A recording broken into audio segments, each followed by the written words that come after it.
How's it going, guys? Back with another stream.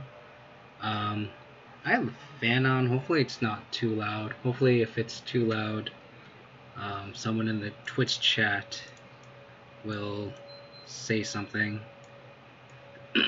But back with, I guess it's kind of like my baby now. I've been working on this deck for a while. Abzan, Lurrus Blade, Abzan, Lurrus Stoneblade. You guys can check my past streams on YouTube. I think I have a bunch now. I think I've been streaming almost twice a week now for the past month, so it should have quite a bit of videos now, just based on this deck with minor tweaks. I think I just had my main, and I don't think I changed much main. I think I just had this one path to exile that was been kind of been a cast down and has been like a Heartless Act or a Go for the Throw. I've been like changing this one spot and just ended just being a path. And then the sideboard's kind of gone through some changes, but I think for the most part it's been intact. I think like the 2 Ashiok, the explosives, the Plague Mans, Spellbonds, the Veils have been kind of solid. I think just everything in between has been kind of moved around. I like the Pride Mage. I want to credit Dan, my buddy, and my little Abzan chat that I have. He was the one suggested it. I kind of want to try a Fulminator Mage, like a 1-of instead of the Celestial Purge, just because there's been like a lot of big mana lately. I feel like there's been kind of a decrease in Ponza and like Shadow. We already have a ton of removal. I don't really need like a 1-of, like just 1-for-1 spot removal spell in that matchup. Because we already have like explosives that already comes in, and we like Kaya's Guile too. So I might swap this like Celestial Purge just for like a Fulminator Mage. I've been like watching a bunch of streams all day too, and yesterday. And there's been a lot like Tron that's just been popping up. And I think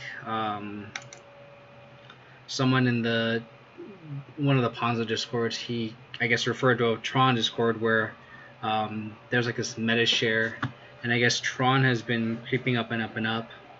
So maybe I'll just try like the 1-of Fulminator Mage. Let me update the stream decker real quick.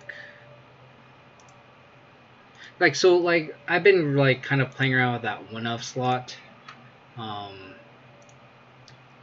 It's been a purge. It's been a lingering souls last stream.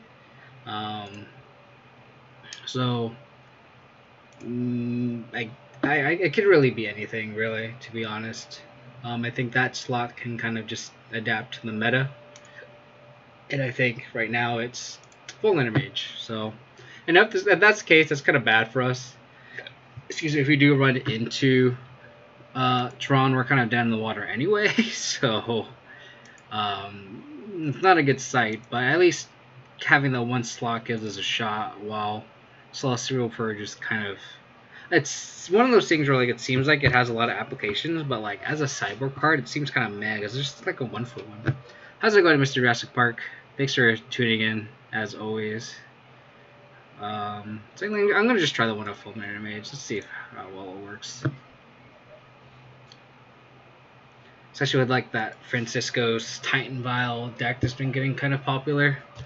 I think it's good to have just a Fulminator Mage just to kind of take out Field of the Dead, or just take them off 7 lands, right? So it's like the value is there, I guess. I still think Damping Spear is just better, but maybe the Damping Spear should just be all Fulminator Mages. Maybe that's something to also consider. So seems pretty solid. Interaction with the Scribe Bauble Trick, turn 2 Stoneforge Mystic, turn 3 Little Another Veil. Seems pretty good to me. This is kind of tough because this is one of those hands where it's like we want to Fatal Push on turn 1, but then we also have the Bauble Trick. So it's like we can't really do the Bauble Trick on ourselves right now because we don't know what card we want in this matchup, right? Like, I guess, like, if we see, like, a Tarmogoyf, it's like, alright, cool, like, we kind of guess we can keep it, but if it's like, if we see another Fatal Push, how do we know? And then, next turn, it's like, do we want to, if we do Fatal Push, then, like, do we play this Fetch now? Do we play this Blooming Marsh? So I think, right now, I think it's best just to play Fetch, play Mishra's Bauble, and then pass. And then if they play a turn 1 threat, we can just push it and not crack this bauble, and then we can do the same trick on our next turn. Because we have a curve out right now, so we're not really incentivized to rush this Mistress Bauble activation, right? Like we can hold off on it. Like we don't need to draw this next card right away. So that's where I'm at. It's kind of tricky. Like you don't know if you want, like intuitively you'd be like, I want to crack this bubble ASAP, right? I want that next card right away. But just based on how this is kind of working out, I'd rather just wait. So Prismatic Vista is kind of tricky. Still think I bobble myself now. Now it's like I don't think really want this Fatal Push. I do want that Lurrus, so a lot of Lurrus is nice. So let's just draw that. Let's actually come up with this Stoneforge Mystic. That's pretty sweet.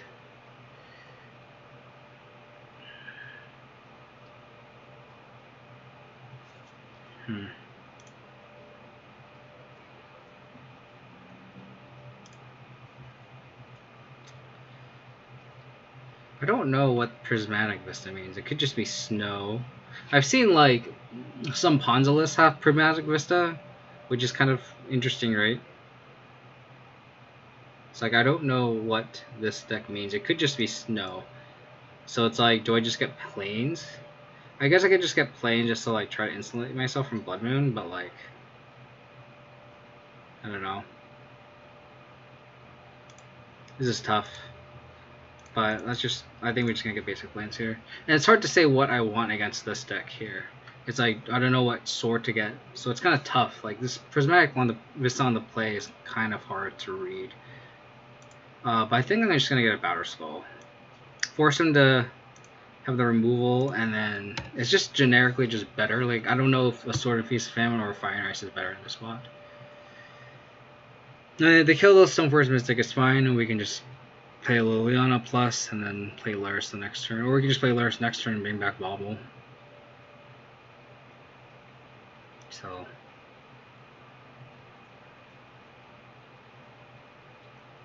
Forest. Interesting. So this is what I was saying, like, is this Ponza? It's not a snow-covered forest. Like I said, I've seen some lists have, like, Prismatic Vista as part of their mana base with, like, 2 mountains. And I think their logic behind that is that they have less vulnerability to, like, painful mana mazes. Yeah, this is totally...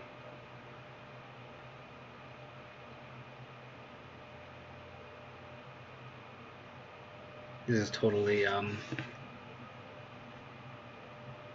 Ponza, I think.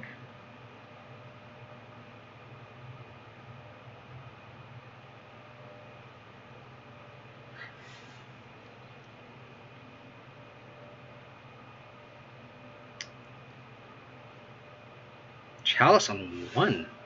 What the hell are we playing against? So this card's dead. Mystery's Bauble.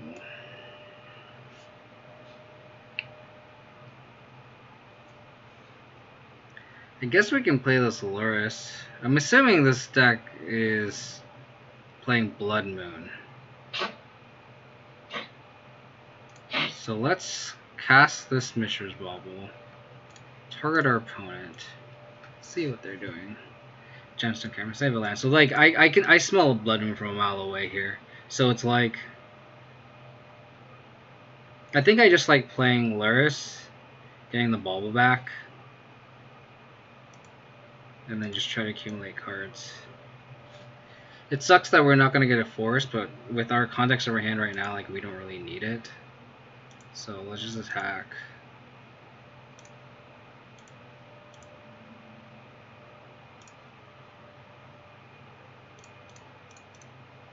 Play this Lurrus. And we're just going to draw a lot of cards. So we know they're going to draw the Gemstone Mine, Gemstone Cavern, so that we can like activate this Bauble. My top just burped. We can activate this Bauble, all the Baubles, at the end of our opponent's turn, just so we know what card they're going to draw the following turn. Unless they just play a Vista and not use the Vista to crack, then it's kind of a waste. But The other thing is I hope they don't play Blood Moon here for obvious reasons, but like if we can crack this for a forest, we have a big game here.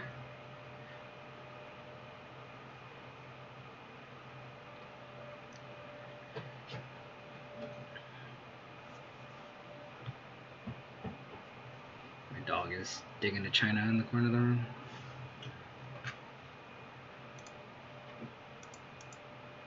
So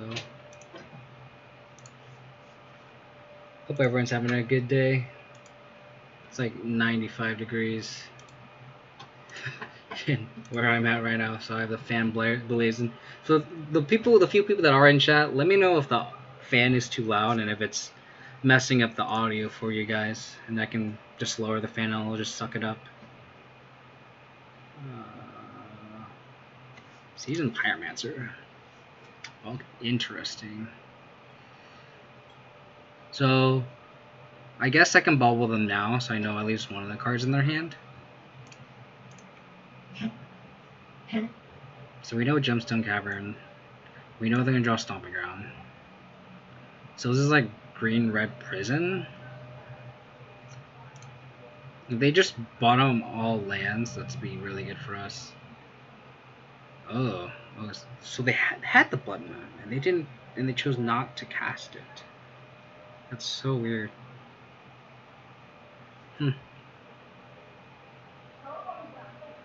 That's so weird. I don't understand that line by their mouth. Like, they should have definitely Blood Mooned us.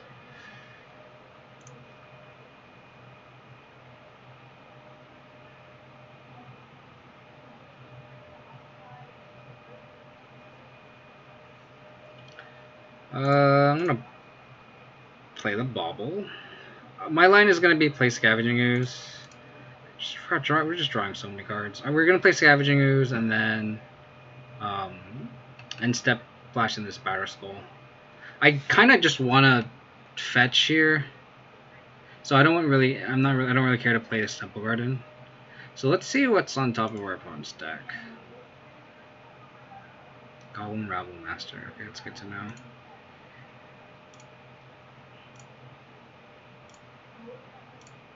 I'm gonna fetch now because I don't want to like. It's one of those things where I see a lot of people, they just away on the fetches, and what you want to do is you want to make sure to you don't want to like pass the turn, pass priority with this Stoneforge Mystic with the land and a fetch, because if you do that, you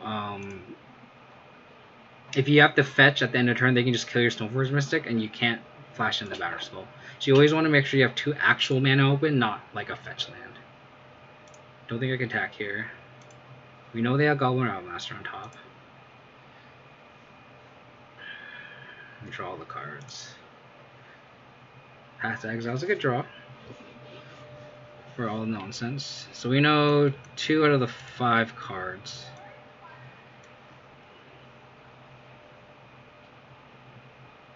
Our position here is pretty decent. I'm surprised they didn't Blood Moon us. But even then, I guess like then they would just like, I don't know. I guess they feel like they'd be too far behind. Ooh. That's a good draw. They're gonna kill the Lurrus now. They don't kill the Lurrus. Did I not play the Bauble for my Lurrus last turn? I must have missed that. I feel like I missed that. Unless this is from my hand. No, this was from the graveyard.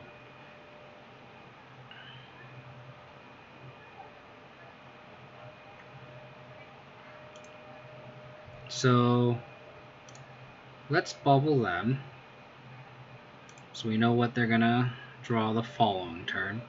Another Chalice. Okay. Oh, sorry, the path is actually not good because the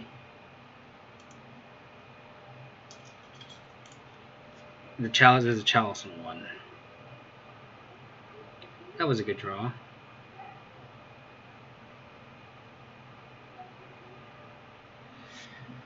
We can also just bring the Scavenging Ooze back with the Lurrus. I don't know why they minus the Scavenging Ooze and not the Lurrus at that point. So here I'm gonna send with the team. I'm gonna send Batterskull at the Chandra and the Stoneforge Mystic at the Chandra. And then I want the Stoneforge Mystic to die.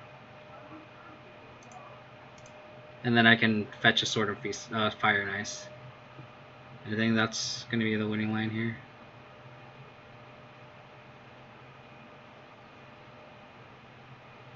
Ooh, they're letting the Chandra die. Okay.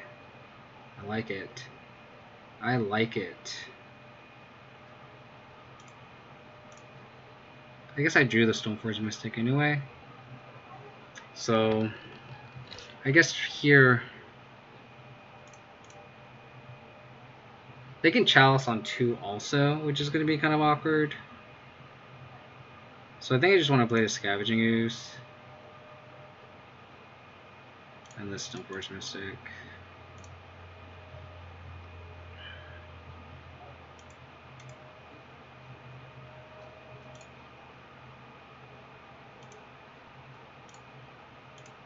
Pass turn.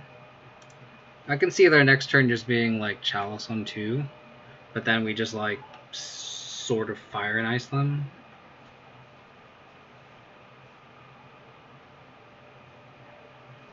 Okay, that's the land that we know about. I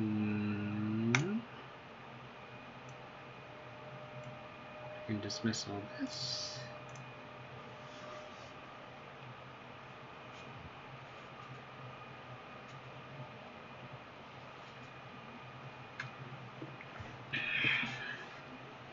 They're tanking. They're like, what are we playing against? Clothis. Okay.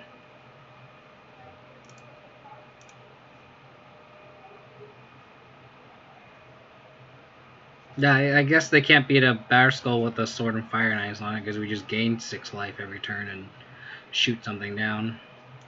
That -6 on the Scavenging was really sus, but what are you gonna do? So Chalice of the Void, Chandra. So it's just like a prison deck, like a mono red prison deck splashing for Clothis is my assumption.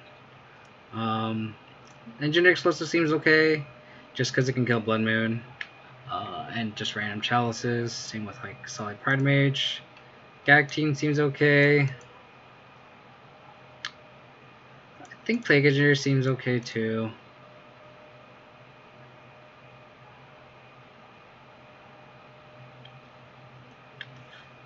All the discard seems pretty decent. Maybe we just cut Veil. Veil seems actually pretty good if we can stick it. Like there's a lot of like, I mean, I guess we can just cut all the spot removal. Like all of our creatures can like outgrow like a Rabble Master if they have it. I guess this is one of those matchups where we would want that Celestial Purge. For those who just tuned in, I have Fulminator Mage instead of Celestial Purge. Just playing around with that 1-0 slot.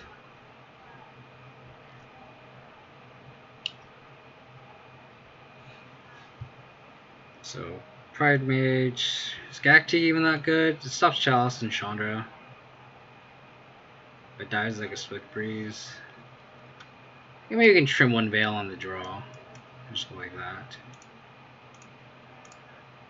Because like Playman can stop goblins too, so it's like fine. Yeah, I cut small rule and I can just equip a sword to it.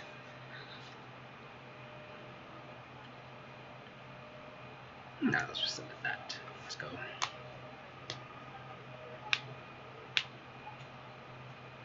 Solid.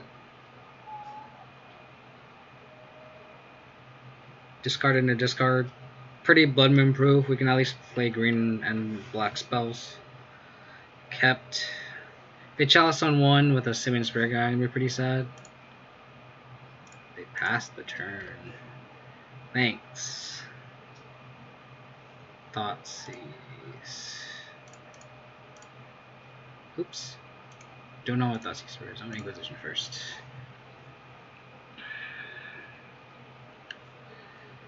Desperate Ritual, Blood Moon.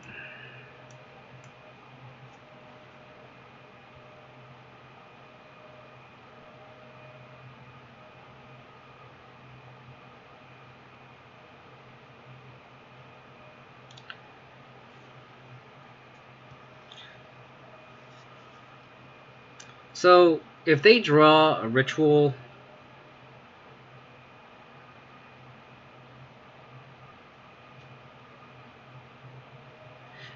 any ritual,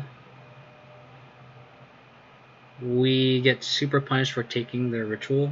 This could be a desperate ritual or a Simming Spirit Guide. But I think I'm gonna take the desperate ritual just so like it turns on the alert like 2 cards in our hand live.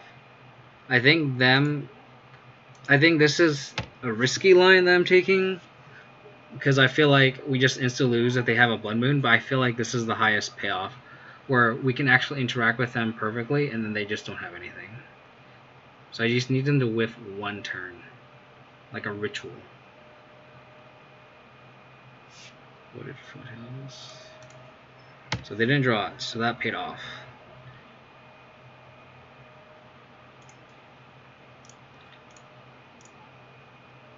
They could have Veil Summer. Veil Summer would suck, so they just drew all lands. It's good for us. So now their hand, so this is like the highest payoff, because now the hand is literally nothing. So we just need them to not draw Blood Moon here. And now our hand is fully Blood Moon proof.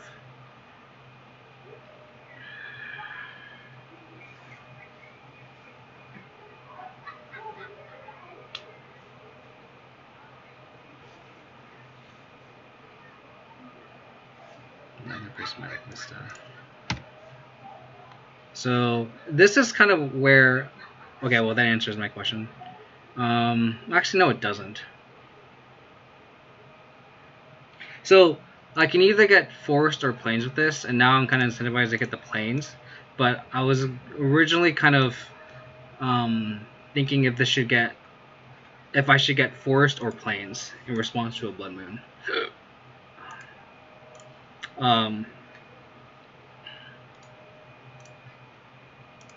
If they don't play Blood Moon now, then it doesn't really matter. Mountain.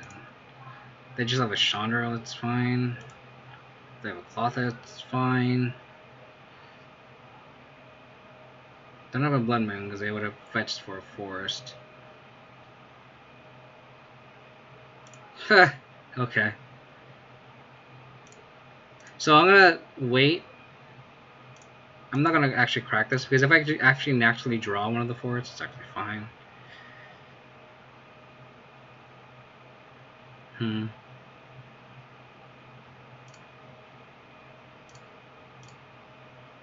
Let's see what's on top of our deck. Assassin's Trophy. I want that card.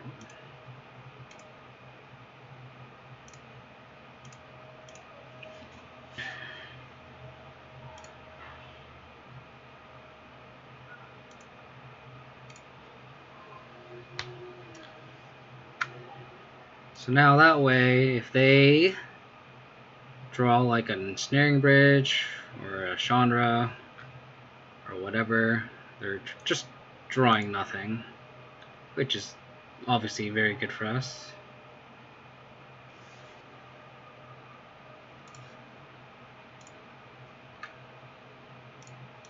Sweet. So we're gonna have Forest here,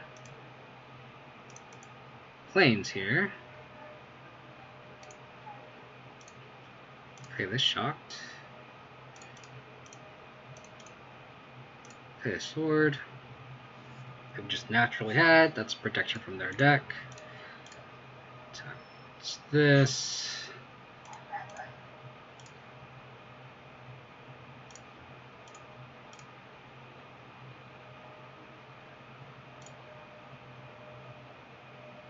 Let's kill their monkey.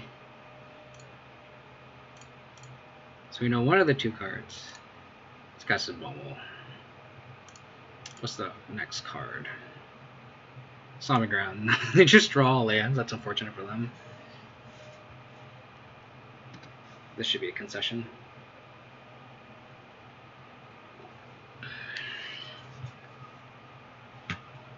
Thanks. Off to a good start. 1. Ooh.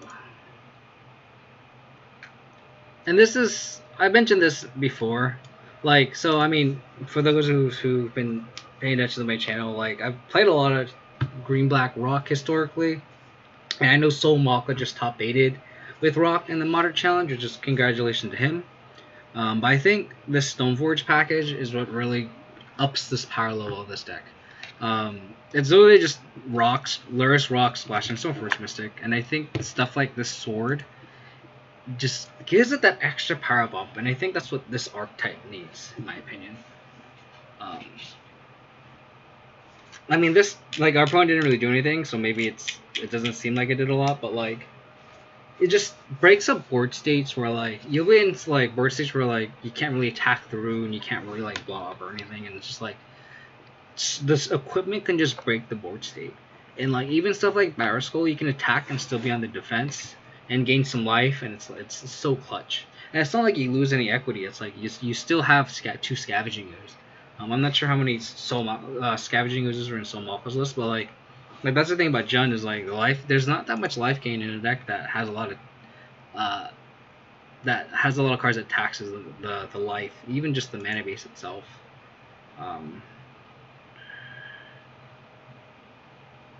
I'll keep, and I'm gonna bobble my opponent, and then I can see what kind of deck they have. If I see like Basing Mountain, then it's like, oh, it's a burn deck. I'll just play this Blooming Marsh first, and then hope to just have a land off the top. But if I see it's like a blue card, then I can just safely play this Triumph. I think that's how I'm gonna play out this turn. There's a lot of trophies, so it's not that much removal early on, but like not a lot of removal that I want to cast in the early game, but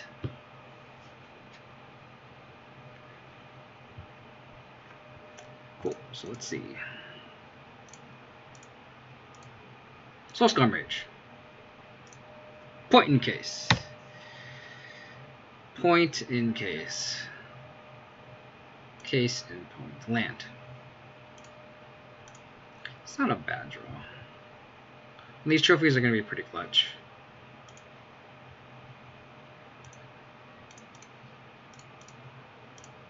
Please land off the top. Land off the top. This Goyf could take over the game. I guess this Thoughtseize isn't a bad draw either. Just their deck is pretty threat light. And we just play as Triumph.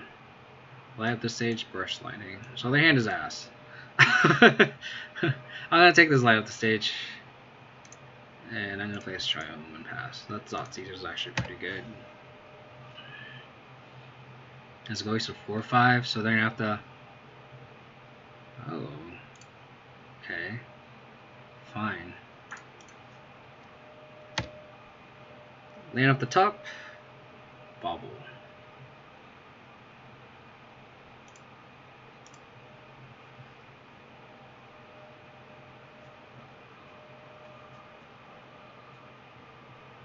I kind of want to trophy this Soulscar Mage, so then that way, like, this Tarmogoyf can just take over.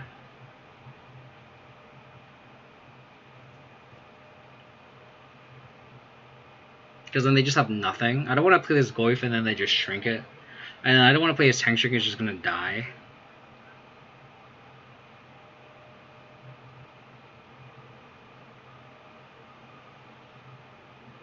I think I'm just going to trophy.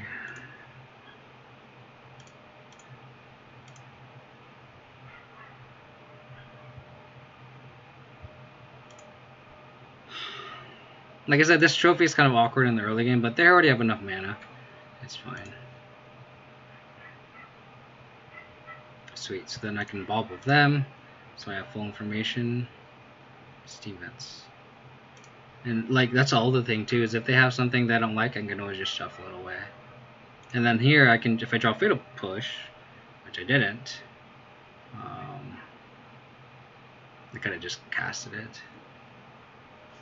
But it's fine. Tapped. Okay.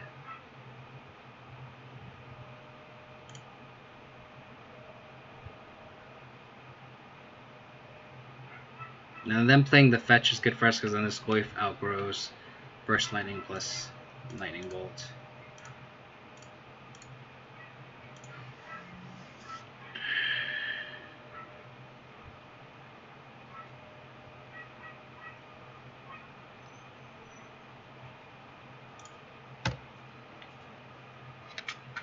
So they have all the lands in the world they could ever need. Stoneforge Mystic is a good draw too.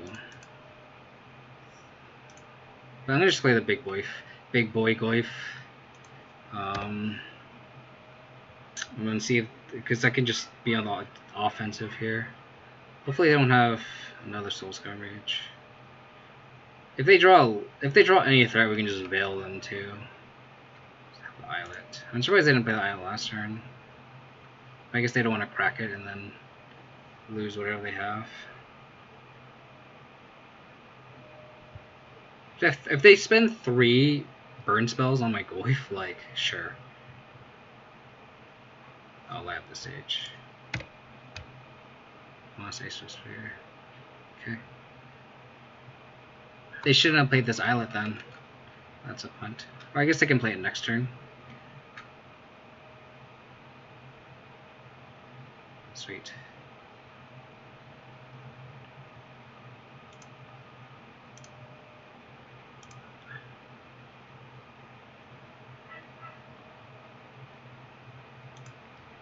And now Liliana can take over the game. And this is what I really like about this my list that I made too, because it's like you have a lot more 2-drops. You're not congested with all these stupid 3-drops like Lingering Souls and like a 4th Liliana, like Maelstrom Plus. I cut all of like clunky 3-drops because you already have Lurrus, and it's like we can function just fine without the need to. Wow, our opponent could have waited, and they could have saved themselves 1 point of life. Why not wait until they try to pump it with the bolts? I did, unless there's a delay. I waited until the end of blocker step, unless I didn't pay attention. But I thought I waited until end blockers, and if I didn't, then that was just me misplaying. And not what my intention was. But if I didn't do that, thank you for pointing that out. So they have Lightning Bolt and 1 unknown. And I don't know if they played a land yet. They played a mountain. They didn't play the Steam Vents that got exiled. So we're turning the corner. That was the sword I was gonna fetch. So I can just get an easy Batter Skull with this Stoneforge Mystic.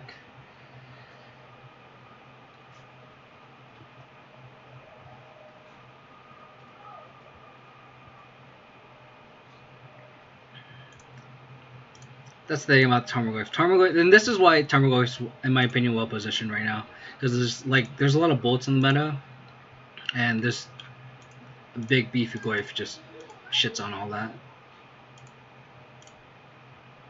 I just got a Batter Skull.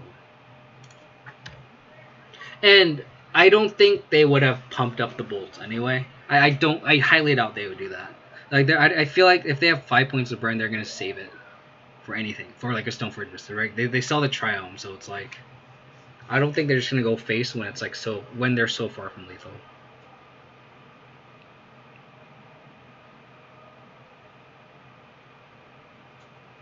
I really hope Blue Red Prowess gets more and more popular, because that matchup I'll play every day, every match of every league. Because I think that's why Abzan might actually be pretty decently positioned because of this deck. We have a pretty decent matchup against it compared to like Jund or like Gruul, like the other mid-range decks. Like our removal actually kills everything, like Fatal Push kills everything. I guess I take that back. It doesn't kill Storming Entity or Bedlam Reveler, but like it's still our removal isn't situational as much as it would be for other decks. So they're kind of in a pickle here, because they kind of need a bolt. They're in a damned if you do, damned if you don't situation. I think they're at a 0 out of here, because like if they don't bolt my Hex Drinker, it's gonna become a 4/4, and they're gonna die to it. And they can't kill it either, and they're gonna have the chump block my Goyf, and this Hex Drinker is gonna become a 4/4. Blubber Ducks in the graveyard. They're pretty much at a 0 outer. they were never in a position to attack.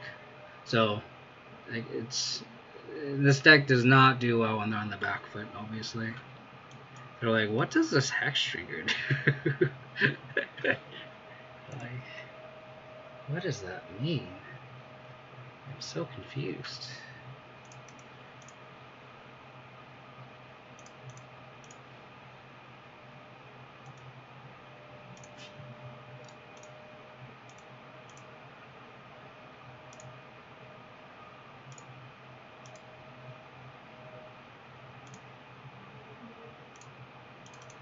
I'm pretty sure that they're at a 0 outer here. Pretty sure.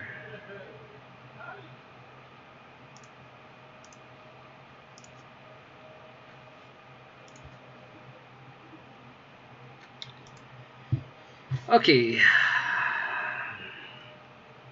So there's been a little bit of variance with like Blue Prowess. Some decks have like Bellum Revelers, some decks have Sprite Dragon. I think it's gonna be pretty light sideboarding. It's just gonna be like Highsgal, Engineered Explosives, and then nothing else too crazy. Like maybe Spellbonds if I smell like a Bellum Reveler, but even then, like it's kind of iffy. So it's like I think we do that and then we just cut like the Thoughtseizes. So I can see like just one Spellbomb coming in. I'm not entirely sure if they have Bellum Revelers. I think most lists do, but it's hard to say. I know a lot of people ask why I'm not boarding in Damping Spear, and like this matchup ends up being kind of like a mid-range match, sort of in an access where like we're trading resources there, and if you were on a deck with like burn as your only removal, so like Gruul, stuff like Damping Spear would be worth it because you're trying to out tempo them. So like you kind of need a card like this so your removal actually kills everything. But like for us, like they're never going to just like quadruple spell us to like kill us because of all the removal that we have. So it's not worth it for them to go all in on a creature when we have this kind of removal. It's kind of like Infect. You're not going to board in Damping Spear against Infect. Like if I had Trinisphere would be different because it actually shuts them down. Damping Spray doesn't really shut them down because it doesn't stop the first spell that they cast, right? Like Trinisphere actually limits to one spell a turn, where Damping Spray really kind of doesn't. It slows them down, but it doesn't slow them down enough to be worth a card. That is kind of like a mid-range matchup, like I said. I can also see an argument for bringing in the Null Spellbomb and just cutting a Sword of Feast of Famine, just because the sword doesn't really do much. It doesn't give protection from anything, and then you kind of still want the Force Soul Force visit because Battle Skull is really, really good. But then you also don't want to run out of equipment. I can also see cutting Hex Trickers. I can also see just keeping Thoughtseizes too, because you want to take the Bentley Revelers and Storming Entities. So maybe on the draw, especially against Lover decks, maybe I just keep the Thoughtseizes in. Just go like this. And then I could also see just like a spell bomb, so the second Thoughtseize. I could also see that too. But I think we kind of want more discard spells. Discard spells are really, really good in this matchup. It's like against Izzet Phoenix when Izzet Phoenix was still legal.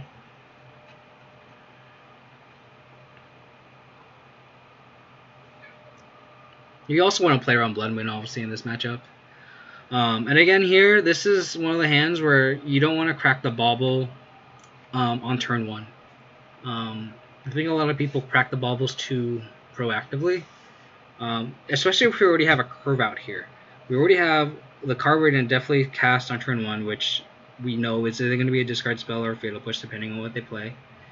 And then the following turn is better, because then we can always just follow up with the second spell. So that's a good draw. So there's also the other argument of bubbling them, and then you can Thoughtseize them too. I think that's the line that I'm actually going to take now. If I had needed to Fatal Push, I think that's when I would have saved the bobble, or I could have bobbled them on the upkeep. But I think let's do that. Let's bobble them. Light up the stage. Good to know.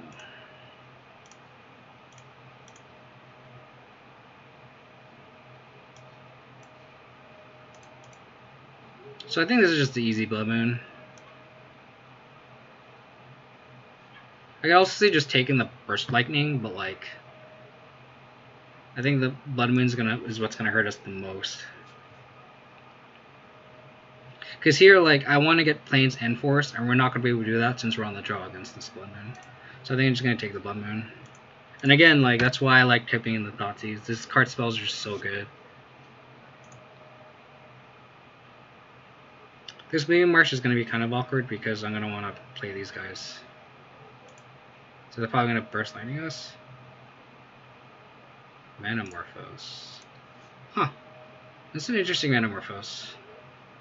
I guess they want to play a creature if they had it, which they do.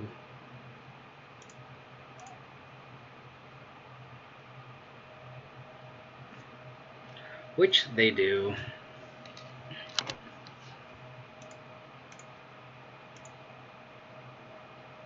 Oh, they're going to Mutagenic with it? Wow. Okay. So here I'm actually going to Fatal Push on my turn.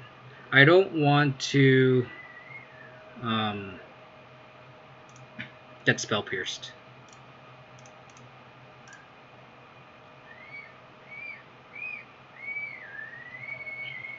And they're probably going to Burst Lightning us and then light up the stage.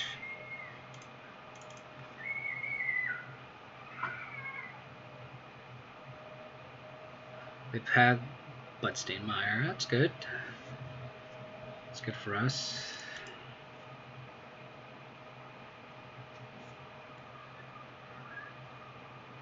Or they could just Hardcast light up the stage.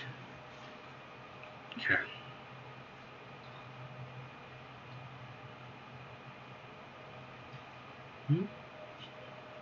Oh. So here I'm not going to crack the fetch, because if I naturally draw Plains or Swamp, I'd actually be pretty happy. That was a good draw, because we can just take this Burst Lightning.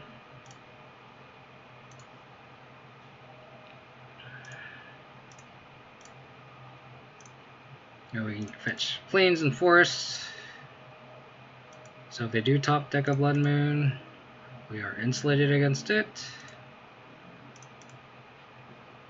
And we can fetch Batterskull. And the great thing about this too is if they're gonna bolt this Stoneforge Mystic, and we can just Hardcast it 2 turns later. We can go play Sword and Fire Ice next turn, play this land, and then play Hardcast Batterskull next turn. Yep. Sounds good to me. I have 2 cards in hand. Inquisition.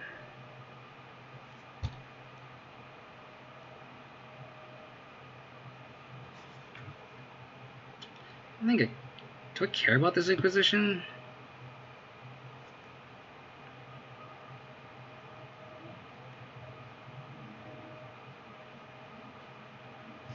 I actually think I want to play as Inquisition right now.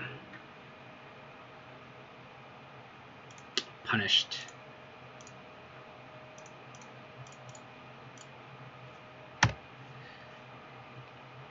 Ugh, that's really bad.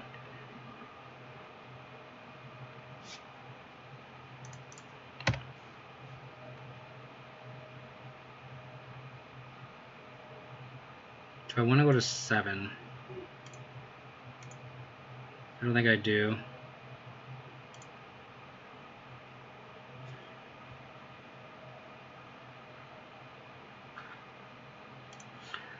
On second thought, I'm gonna do it.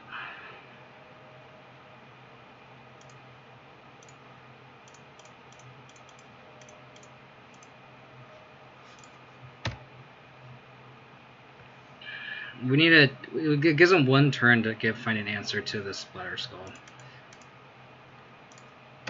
And in a situation like this where we want to equip this and kill this Soulscar Mage ASAP. Oh no.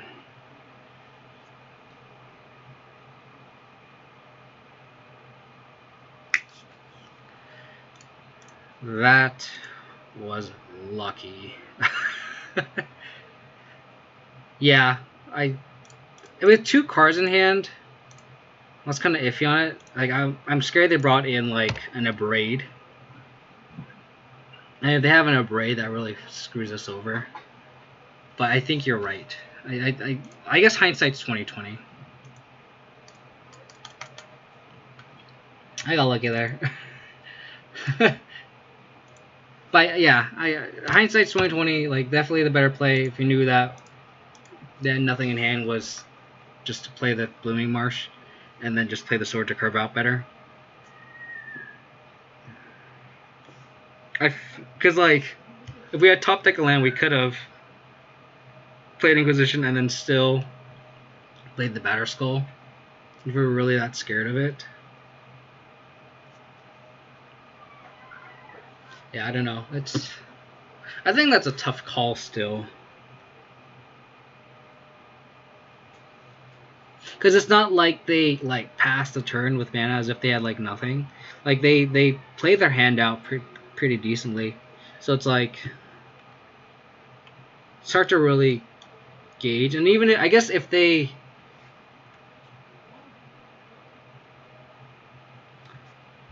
I don't know, that's hard. I think that's a really good what's to play.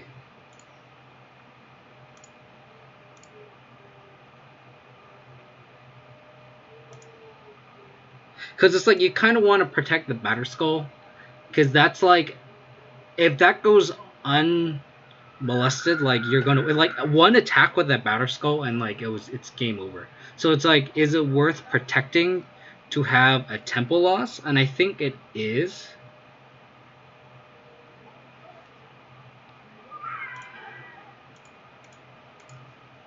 I think it is, but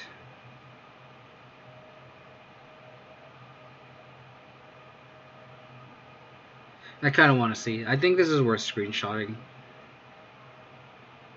I wish you could.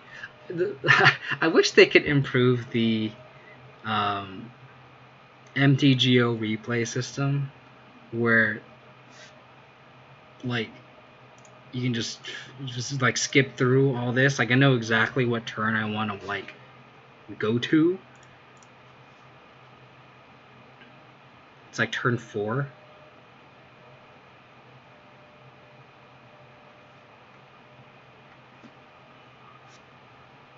Oh crap. Ah, oh, god damn it. Well, I'll just do it later. It's not worth spending the stream on doing it. Alright, I'm gonna go get some more water and I'll be right back. Please hang on for 2 seconds. I'll be right back.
Six viewers.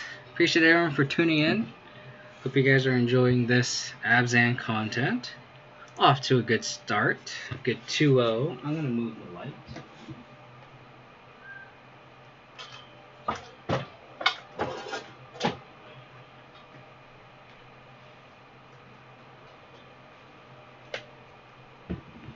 I don't want like a big blinding ball of light. But yeah, I appreciate everyone for tuning in. Hope you guys are enjoying my baby, my Abzan Lurrus Blade brew I've been trying to put together. It's been doing pretty well with it. Knock on wood, consistently going 4-1 and 3-2. So it's a lot of fun. definitely right up my playstyle. Glad I could finally cast I really love seeing some Abzan and Ignificant Legacy is my jam. Abzan Nick Fit is pretty sweet.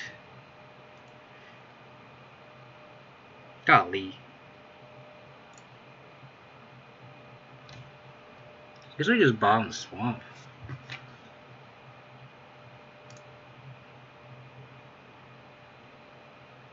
I don't like no bug.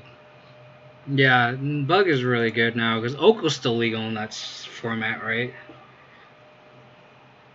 I actually played like literally my Abzan modern deck in Legacy when Miracles was still legal, and it was actually really pretty decently well positioned because like the Delver decks and the Miracles decks could not deal with Lingering Souls. So, fatal push off the top, fatal push off the top.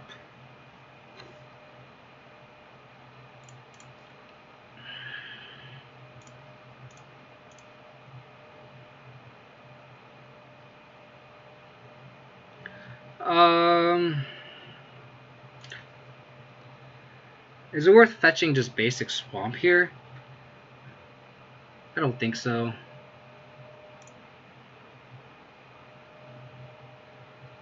Like, the odd chance I draw Fatal Push is really low. So we'll see. Yeah, Okos are pretty brutal in Legacy. Like, I think the power creep is just too much from the modern sets right now. So like, I don't think my deck can beat Oko. Like, if you Google like my KO Diamond's name and like MG Goldfish, like I 5-0'd with my Legacy list a couple times, and I think what killed my deck was Deathrite Shaman. I missed Deathrite Shaman. Oh my gosh. All the Swiss Spheres. So even a Fatal Push isn't good enough, is what you're telling me.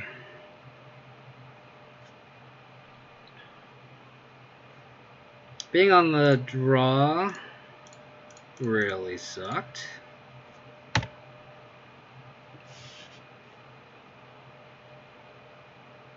I'm going to play the Termaglyph here because I actually want to be able to block, and the next turn I might go Silver's Mystic. Hopefully their hand is just blanks. It's hard to believe that it is, though.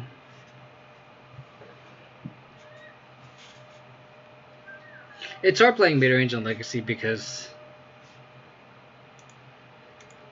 you kind of need something really like you need.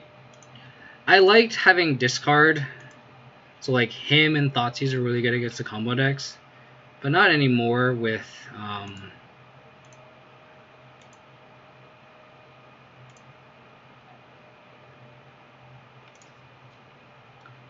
gosh, not anymore with Veil of Summer in the format too.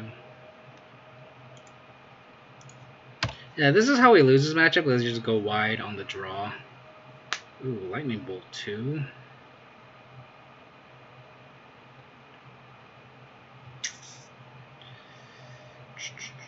Ooh, oh, what's going on? Storm Energy. They got the borderless one. That's pretty sweet.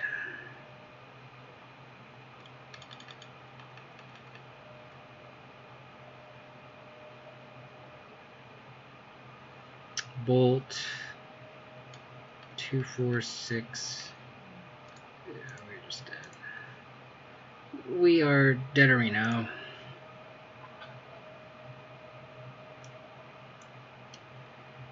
Dead Reno. You just won. Cut the Hex Drinkers. Cut Thoughtseize.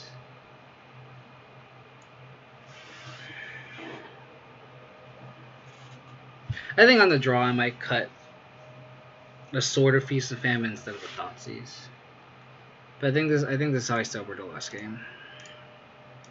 And that's kind of the matchup where how we lose to Burn too. It's kind of like we kind of want them to have like 2 creatures against Burn, and like we just answer the 2 creatures, and then usually the sorcery speed or instant speed burn spells actually don't do enough. But once they get like 3 to 4 and you only have like 1 removal spell, is how they just overwhelm us with creatures. That was a good draw. Good draw by our opponent. Nicely played.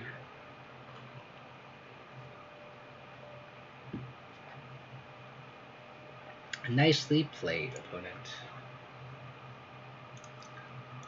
For those who just tuned in, appreciate you guys hanging out. Hope you guys are enjoying the Abzan content. If you guys want to support the channel, you guys can follow me on Twitch. And then you guys can follow me on Twitter for up-to-date stream times. And you guys can look at my old YouTube content. All my streams go on YouTube. It's youtube.com/KO Diamonds. That's where you can find it. My Twitter has 22 at the end of it. Someone stole my straight KO Diamonds Twitter handle, which I'm still not very happy about. It's like some random dude that like has like 2 followers. I'm like, can I have that back? like it's kind of annoying how like inconsistent that is. Like I wish it was just KO Diamonds all across the board, just to be so much easier. But like Twitter has 22 at the end of it. It's kind of annoying. But what are you going to do?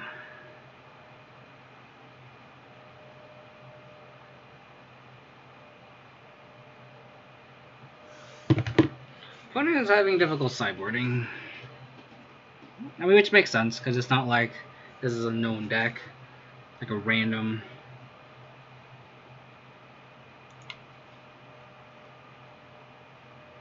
On the play. This Stoneforge Mystic dies, like we're kind of fucked.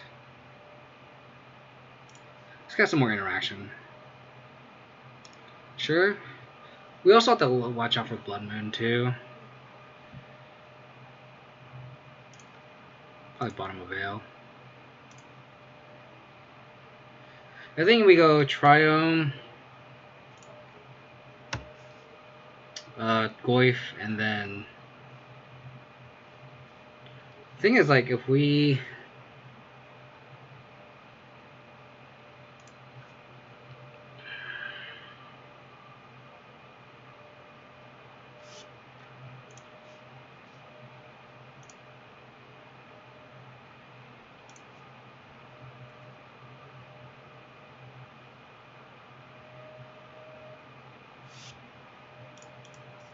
think we hold off on the path. We get the Triome, and we play Goyf on 2. Bobble. Bobble.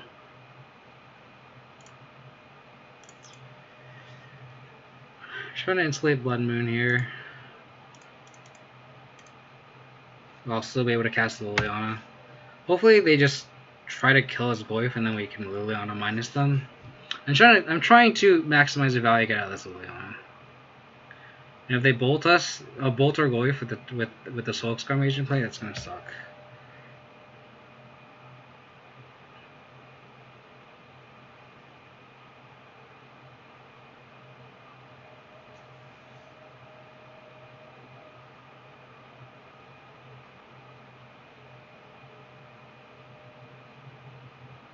We really need like a bobble off the top. Maybe it was correct to just not play the Goyf, but I feel like we kind of need to. Just to set up our hand.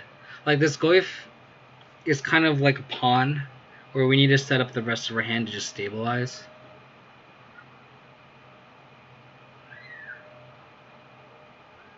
Metamorphose?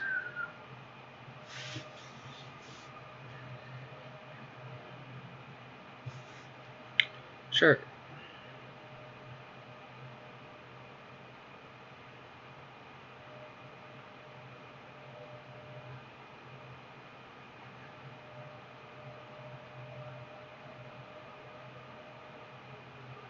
Damn. I guess it's not too bad. We can Liliana minus them. I don't care. If they want to mutagenic growth it, they can mutagenic growth it. That's a pretty good attack, cause they don't lose anything. I can also see an argument for not playing the Veil and just like pathing this and then just taking over the game that way. But I think this way I can just race. Like, I actually don't care about this Liliana. I actually don't mind if they just kill it and it just grows my Goik, and then we just win the race here. Where's the red? I've been playing Abzan for like the past like 2 months, Steven. Where you been? How's it going, Max? I know she's been streaming a lot of Legacy lately too. Oh fuck, if they have Mutagenic Growth, we're screwed too. That was a really bad attack, if they do have it. Like, I wasn't really thinking. Gut shot. Wow, we just got super blown out here. I shouldn't have attacked. That was a bad attack. I just was not paying attention. Oh, man. That was just so bad. I was looking at the chat and I wasn't paying attention. I should not have attacked. Just based on the context of what happened the first couple of turns. Yeah, the Stoneforge Mystic is just so good. You can't, like, not play Stoneforge Mystic. Oh god, we could just die here too. So if we just try out another removal spell, we're actually still pretty good. Okay. 8.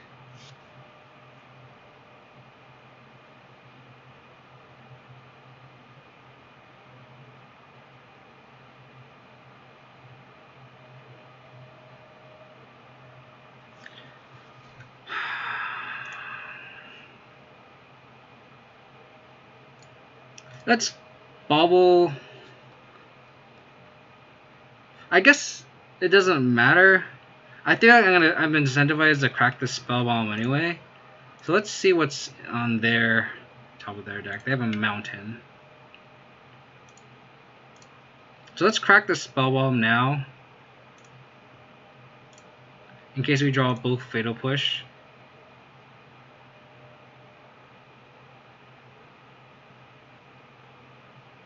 They have an interesting line here. I don't know what's correct, if they should Lava Dart or not. They have a mountain on top, so it's like, we know the answer is they should just crack it, which they do.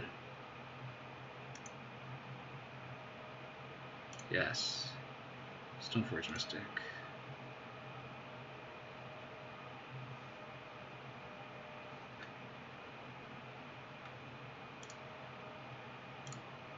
So I'm gonna path on their turn. We lose the Spell Pierce, but like, do I want to lose the Spell Pierce? They have 2 unknown cards, but they have the mountain on top, so I want to use this path, like on their turn. So if they,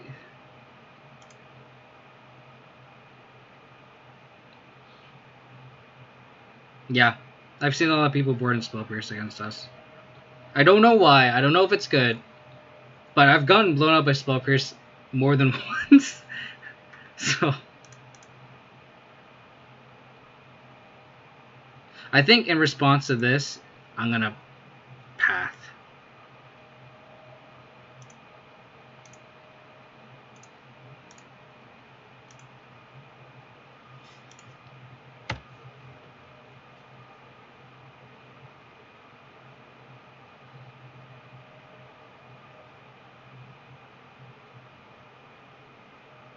Go to 4.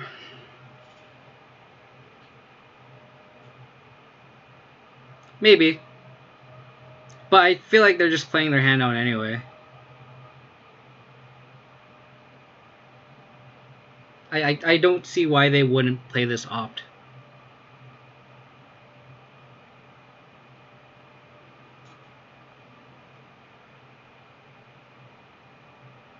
Like, I don't think they're going to sandbag anything.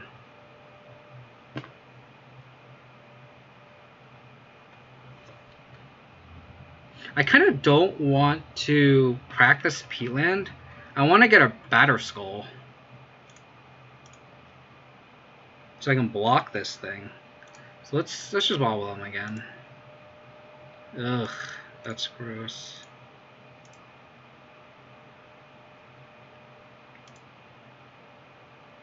So hopefully we have a Batterskull on top. Alright, Assassin's Trophy on top. Play this land.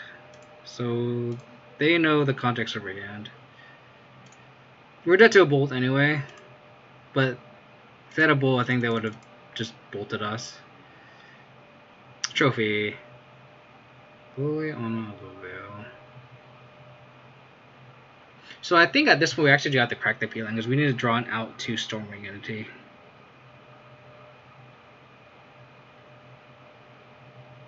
They could also just have nothing in hand and can't cast this. That'd be sweet. That'd be best case scenario.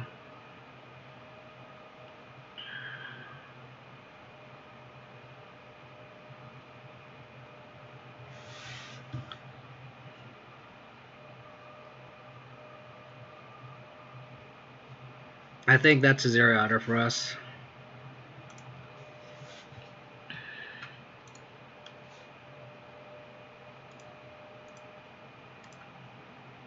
So we need to draw 2 removal spells. Or actually technically just 1 removal spell. It could just be a path or a push, and we can go Veil plus Liliana.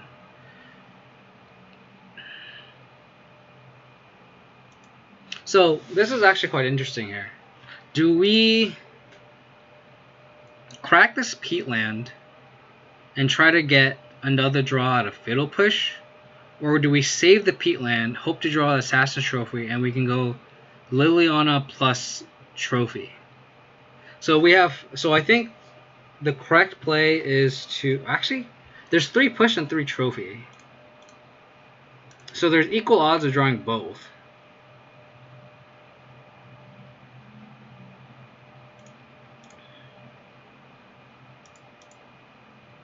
So it's like, do we think there's a Fatal Push or an Assassin's Trophy on top? But I think the correct play is Fatal Push and crack this P-Land, so that way we have 2 draws to a Fatal Push versus just 1 draw to an Assassin's Trophy. So I think we draw here. Okay. That's not good. How about a Fatal Push? Come on, deck.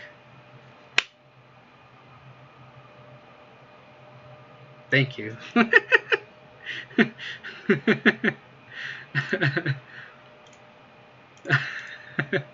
We're still not going to lose this game because we're at 2 life.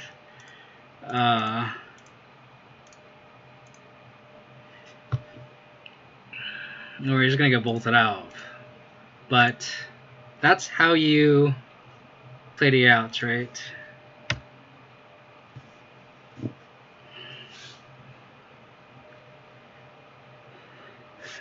And I'm going to fetch at the end of my turn, opponent's turn.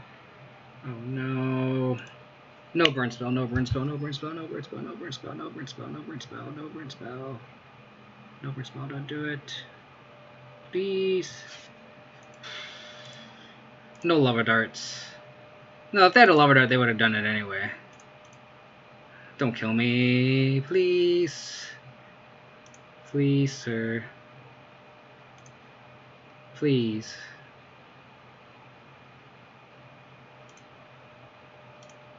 If it's gut shot, I'm gonna be pretty upset. I lose this goddamn gut shot, really.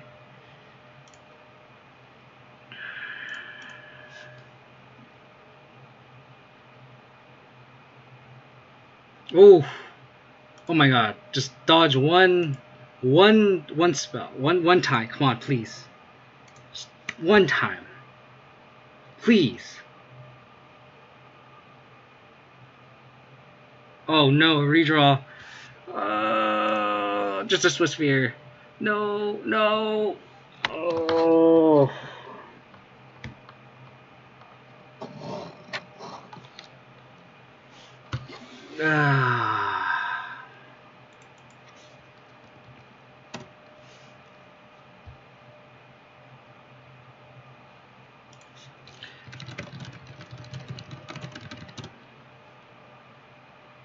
Damn.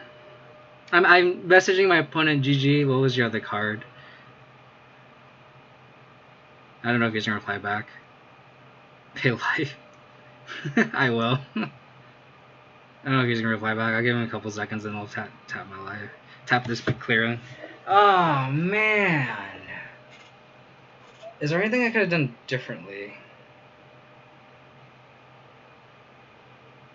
I don't think they could have done anything different. I guess I fetch shock for the Godless Shrine. Aether Gust. Ice Ground, type religion. He had Aether Gust in hand.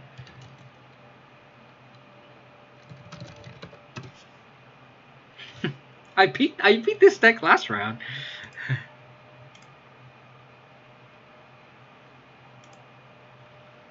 It's lagging.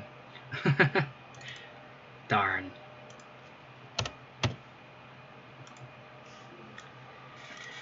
Oh man.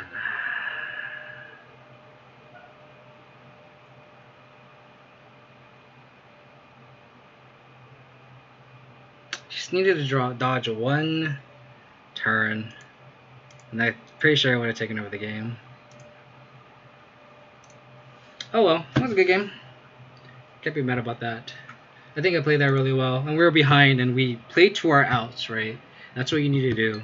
That fatal push was... We got rewarded, and it didn't work out in the end, but that's the kind of Magic that's enjoyable, right? Is you wanna... I like playing tight, and that's what is really enjoyable.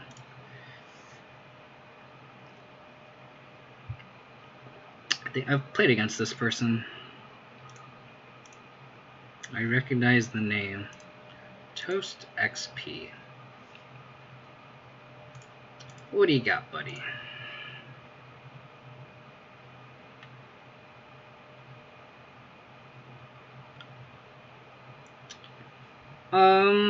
Trying to figure out if I want to fetch shock or just fetch.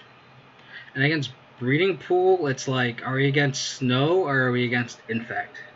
And if we're against Infect, I'd fetch shock, doesn't matter. If we're against Snow, I think I want the double green for Scavenging Ooze. If we end up drawing Scavenging Ooze, we're gonna want multiple green sources. So I think I'm gonna fetch shock here. If I saw like Basing Mountain, I would fetch a Swamp.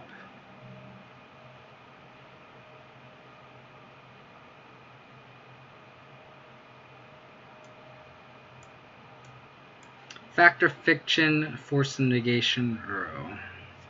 And that's why I'm really glad I got this Overrun Tomb. If I end up drawing Scavenging Ooze, I can just kill it. So I think I take the Factor Fiction. I'm gonna get this Stoneforge Mystic. So they're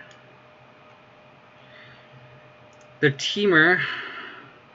So I'm gonna get a sort of Fire Knight with this Stoneforge Mystic. So play Steam Bats. Tarmogoyf.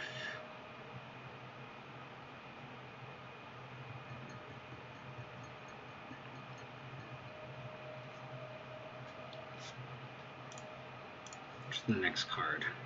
Cryptic Command.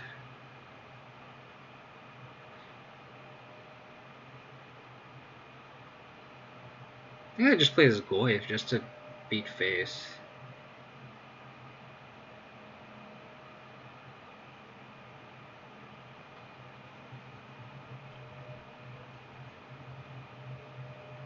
I can also see getting Stoneforge Mystic just to like...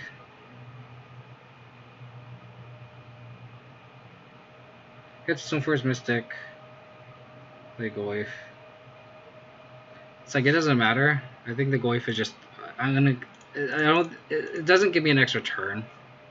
So I just play Goyf and just kill them as quick as I can. Discard spell. Fatal Push. You think Stoneforge Mystic? I think there's a good argument for both. All these Fatal Pushes.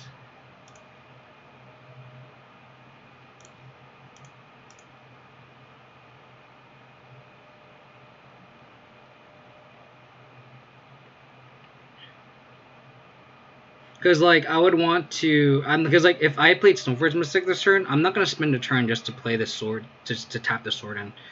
I'm gonna want to play the threat, so that's why I played the Tarmogoyf first.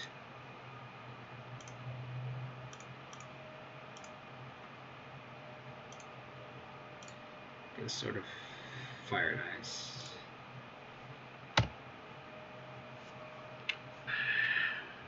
So this line, like I can actually start attacking quicker.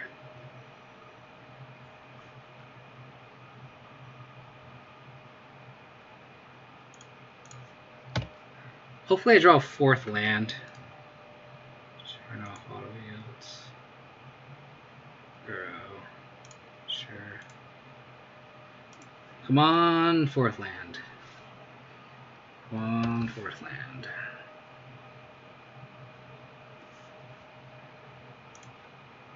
Ugh, now they have the force for my sword.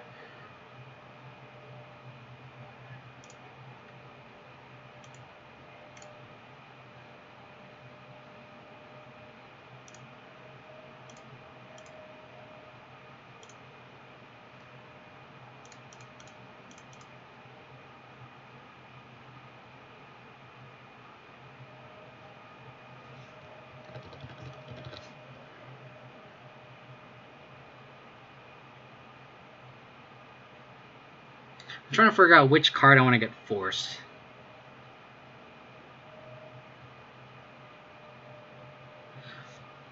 I could play this Sword and Fire and Ice. So I think I have to play the Sword of Fire and Ice here and get it forced. Because if I play this Liliana and they force it and they escape Urban next turn, I literally can't kill it because I have to crack this fetch land to revolt for Fatal Push. So I think just the way my hand is lined up, I have to do this sword, get this forced, which kind of sucks. But then I need to be able to answer that arrow somehow, and this is the only way the way my hand lands up does. And them exiling Cryptic Command is pretty good.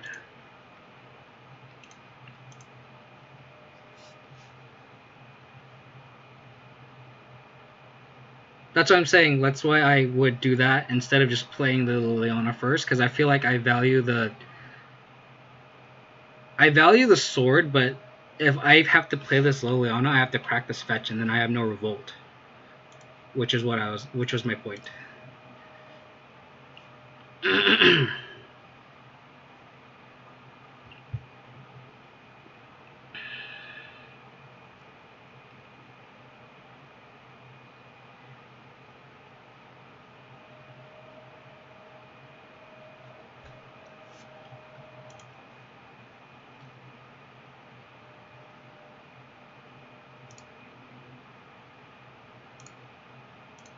I'm gonna let this resolve.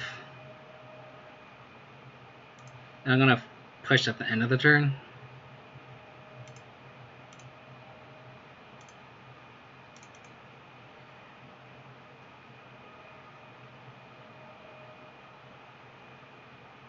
I don't think I want Godless Shrine.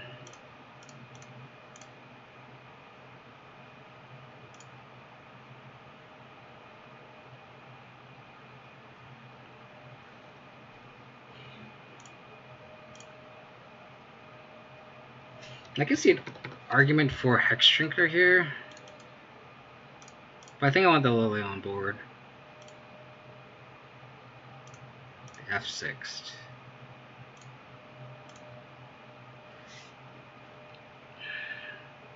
What's awkward is this Lilian also fuels their arrow.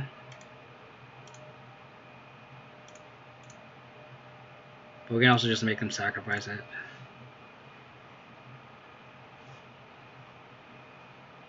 Both the Liliana.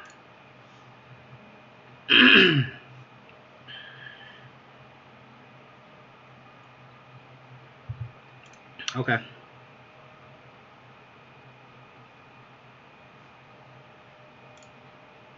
Interesting. They're letting me keep the Lilian on board. Awkward.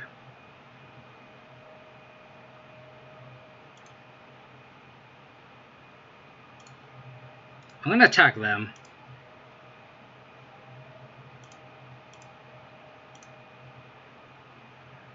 And then I'm gonna use Liliana's secret ability of 0.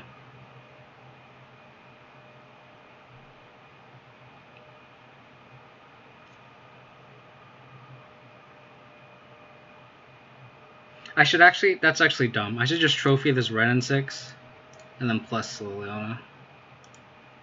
What am I thinking? I am not thinking. I also lost a point of damage here. I should have done that. I'm not gonna pass because I feel like they're gonna minus the rent on the Liliana.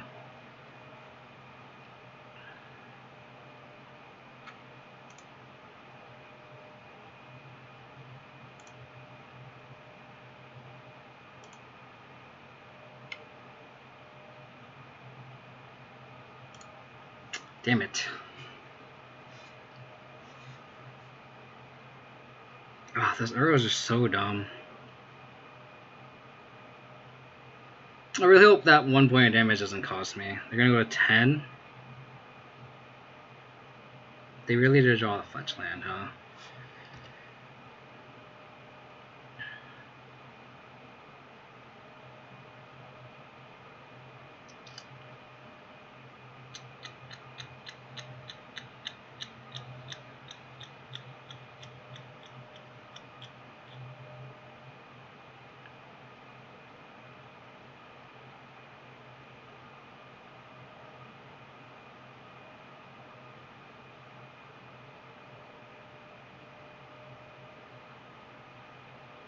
Trying to figure out if I want to minus the Liliana. I don't think I do. I just plus.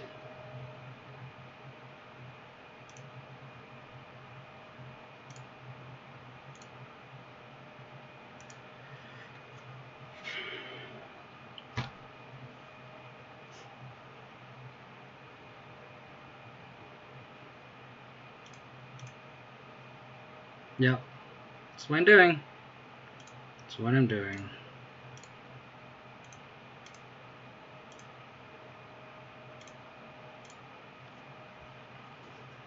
One draw. Come on.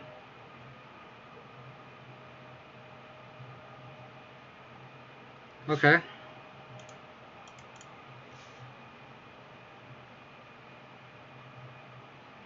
Sweet. So like Teamer Snow. Lucky. Oh. I my success rate against an escaped arrow is just so low, and I escaped it 2 times. 3 times that game? It's crazy. Veils seem good. Guile, Ashiok, Spellbomb. Teak seems pretty decent. I'm assuming it's just Team Wreck, so like Teak stops Crook to command and like Wilderness Reclamation, so it seems pretty decent. It's got all the spot removal.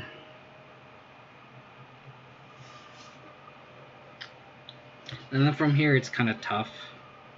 I think I like trimming like 1 Hex Drinker. Like 1 Liliana.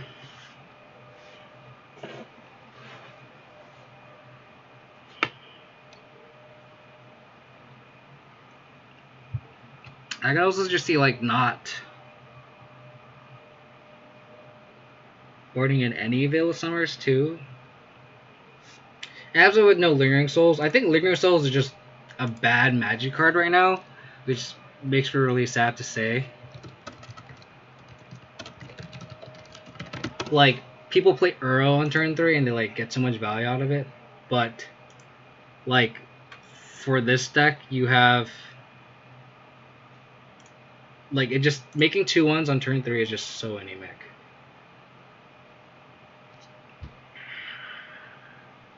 I actually tried it in the sideboard last league a couple of days ago, and I just didn't like it either. I think it was just okay. Just making 2 1/1s for 3 mana just isn't good.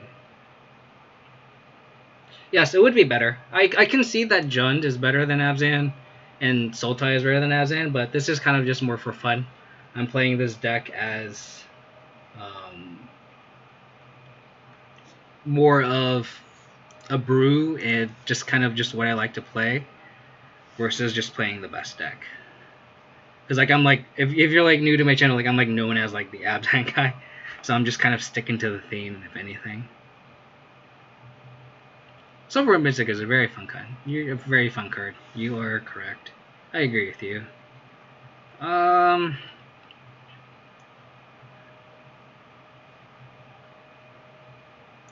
think I just need to cut Hex Triggers. Maybe board out one Veil. Maybe just only bring in one Spell Bomb. Last minute. I don't really know how to sideboard correctly. I don't know what would be correct. This hand is not correct though, so I'm definitely involved in this. This hand's better.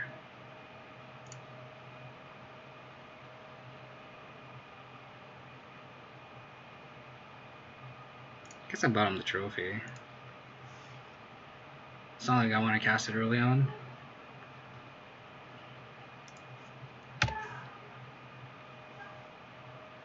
That's a great draw.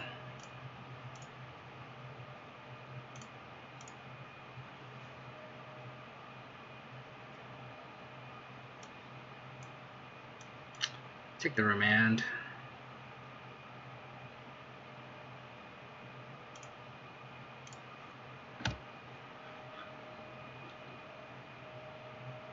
Face Scavenging Ooze next turn.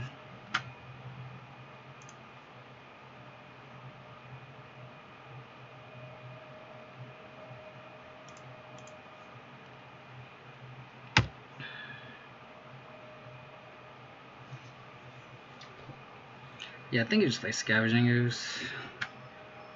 It's not like I can go like Scavenging Ooze plus green mana to eat something. I don't have the second green source. Let's just do this now.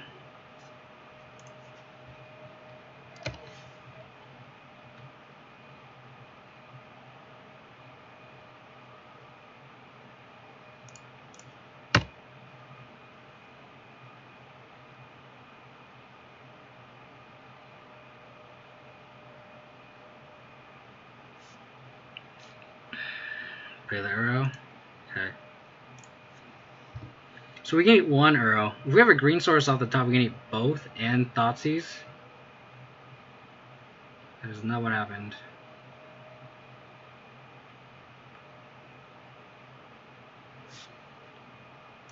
Let's bubble them.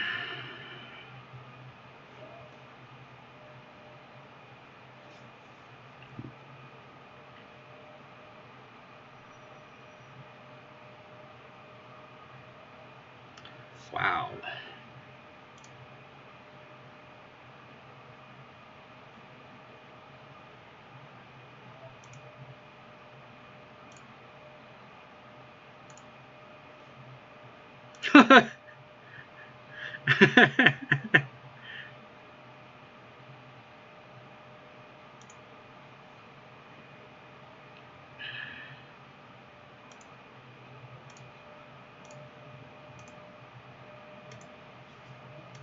Yeah, I don't know why they forced.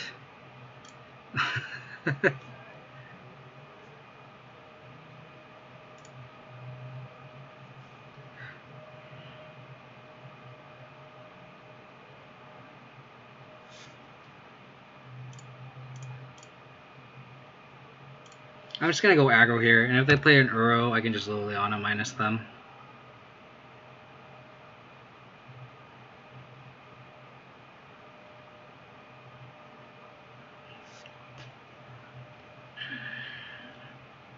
I need another green source deck.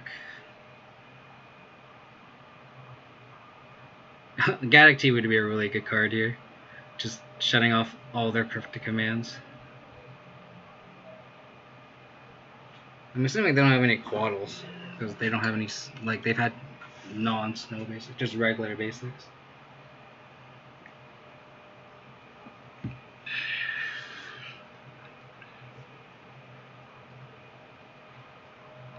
Another green source off the top would just be good, and then I can just eat both Uros, and they have nothing going on for them.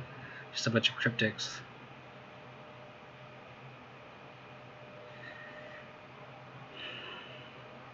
I didn't want to like just eat an Uro, because if they just top deck a green source and they just like we just lose tempo on our turn, I'd rather just play the Goyf.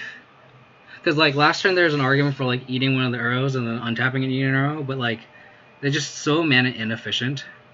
I'd rather just get a threat down and then just like if they do have an Uro, we just have an answer to it anyway.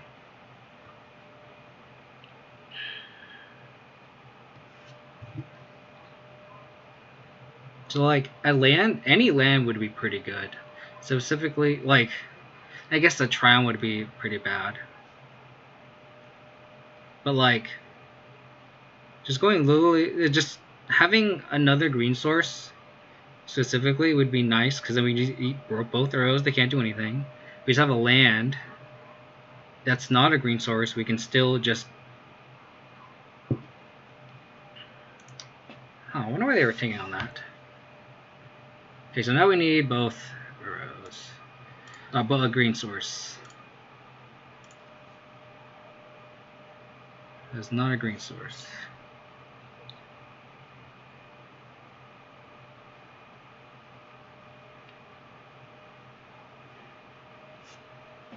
I really don't want to lose this Lurrus, but we're just gonna have to keep plussing this Liliana, I think. But we need to go Liliana up to 4 so we can kill their stuff. God, another green source would have been good. But getting this Liliana down is also pretty good for us too. I know there's cryptic.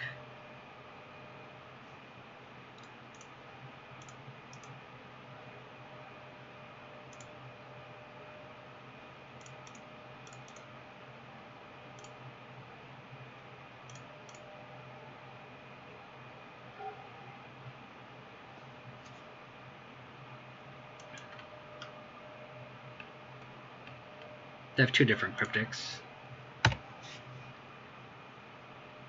So they can't get Mystic Sanctuary with this Scalding Tarn unless they want to not escape Uro. This is a close game.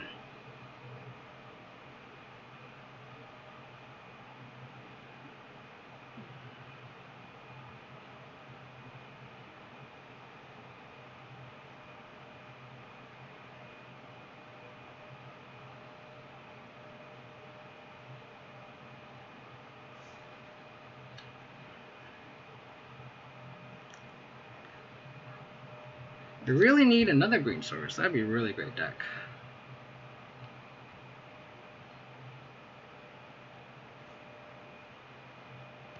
So, draw. Field of Ruins, okay. Green source.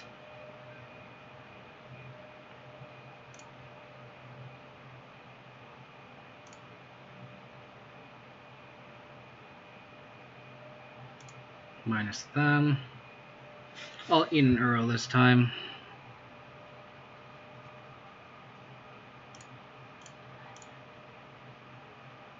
Eat the one that just got escaped.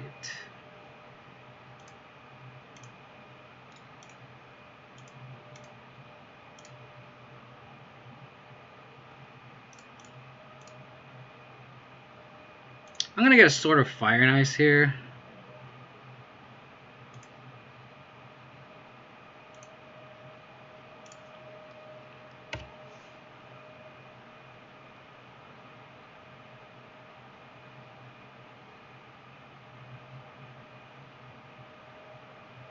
If they field our Blooming Marsh, we can get a forest and eat the Uro, which would be sweet.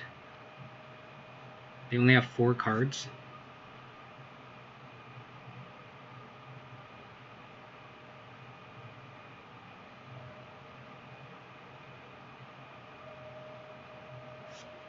Okay.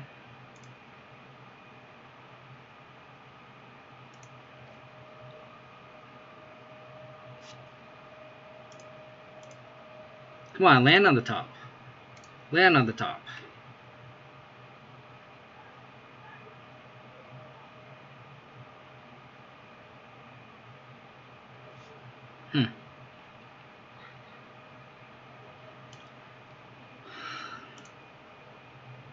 That's actually good for us. That's actually really good for us. Because that just gives us the mana to do this. Like, thanks.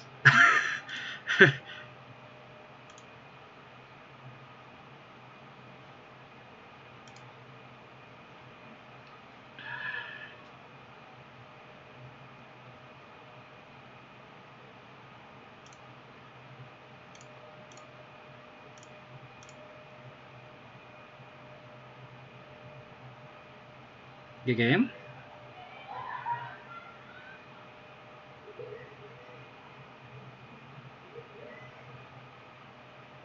Wow, they had the sinkhole. No way. Darn. We're still okay though, because we just make them discard the cryptic command. How many don't play Sophie? Wait, there's decks that don't play Sophie? Really? That seems wrong. Sweet. This is I'd argue this is one of the bad matchups. One of our bad matchups, and coming out on top is pretty decent. Love it. Love it. Doesn't matter how many Sophie don't play Sophie. Still cost, and there are spots where it's a lot better than Sophie. Are you sure they don't run Feast and Famine though? I might be wrong. Let's see. Really? So I'm assuming they only have 3 Stoneforge Mystic, right? I don't believe it. I guess I don't. I feel like I totally agree with you. It's such a low cost to play it.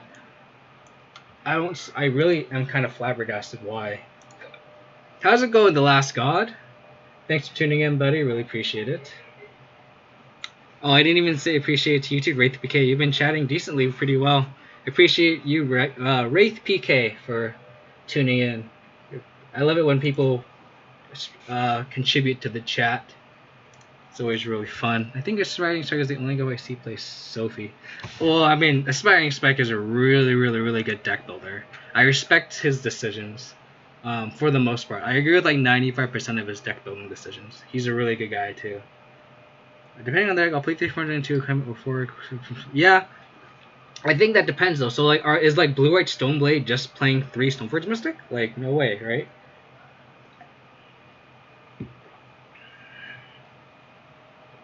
I'm just looking up stuff real quick. It's just hard because like it's like Blue White X or like, is it Blue White Control? No, this doesn't have. It's so hard. Like, I don't think this is kind of a cool tempo deck. It's hard to find it on this. I guess I just go like MTG Go Fish.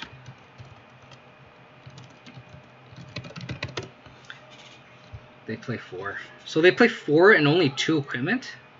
That's really weird. Void Stoneblade.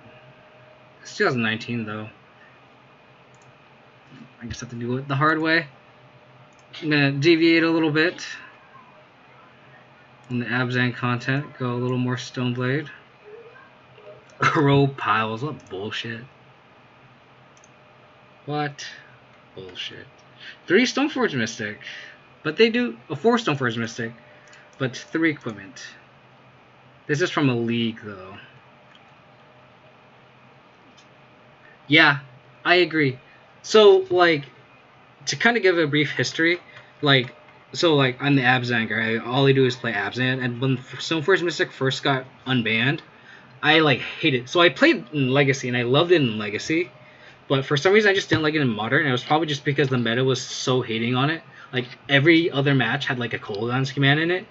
But now I honestly think Stoneforge Mystic is really, really well positioned right now. Like Batter Skull against Blue Palace is really, really good. Just having the swords in general are really good. There's less K commands in the meta. Like Jun's running less K commands now, which I think is kind of wrong. But then it makes sense because it doesn't really answer the Prowess decks that well. So like having Prowess being a really good deck makes Jun run less K commands, makes Stoneforge Mystic better.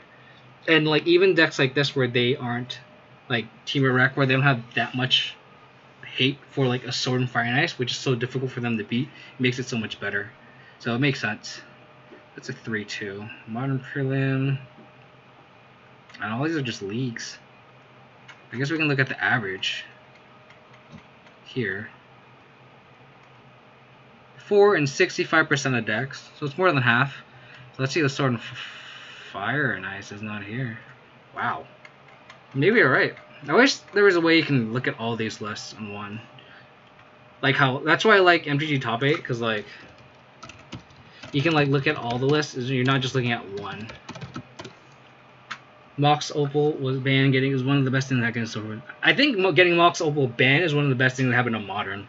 And I know a lot of people hate it because it's like, oh, like you killed like Affinity and like Urza and this and that. And it's like Scales is still a good deck. Like people are, I think, are just not playing enough Scales because Karn, the great creator, is kind of down in popularity right now. I guess there is a lot of Etron, so I know Etron's kind of popping up, but like in general, like I think Scales is still a pretty good deck, and like I don't think that deck died. But like having Urza lose a tool, I'm happy with. Like Urza's just egregious. um, Mid range. It's like, is it this? So like I guess the point is like I like looking at it like this way so you can kind of compare. So it's like this has 4 Stoneforge Mystic in all these lists, and you're right, it's like 50% in Sword of Fire and Ice. That's really interesting. I mean, all of them have Butterskull, obviously. I think there's room for 3 equipment. I don't think that's right. I agree with you, Wonder. Thanks for pointing out Wraith PK. I appreciate it. I'm glad you pointed that out. I'm savvy lost Affinity. I'm not. I think Affinity is like one of those decks where I'm kind of sad to lose, just because I played Modern for so long, and just kind of having a deck like that's been kind of historic and just been a pillar of the format it does make me sad. I'm not gonna lie. This hand is painful.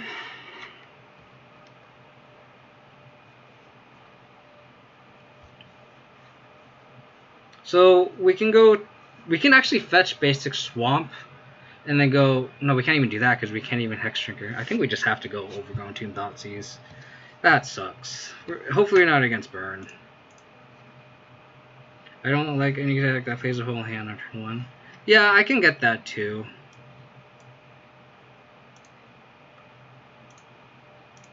I understand that merit as well.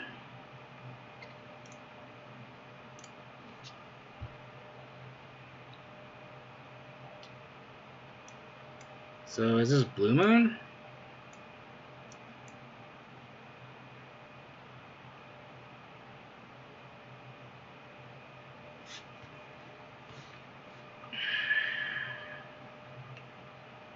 I haven't placed Titan Valley yet. I've been watching Francisco a lot.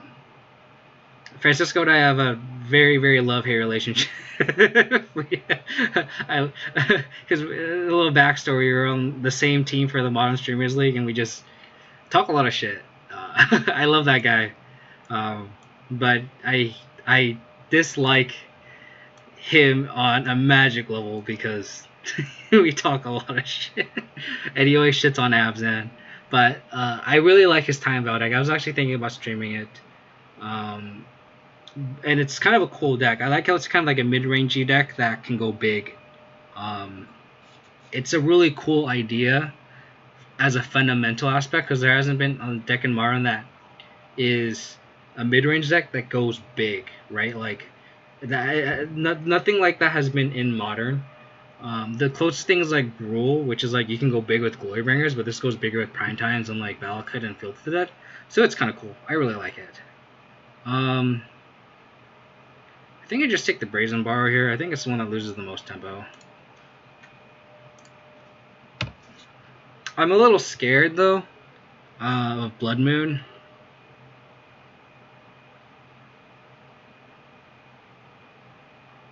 Because otherwise this turn we actually take over the game. No Serum Vision, just Sleight of Hand. Alright, well I'm just going to play some Drive.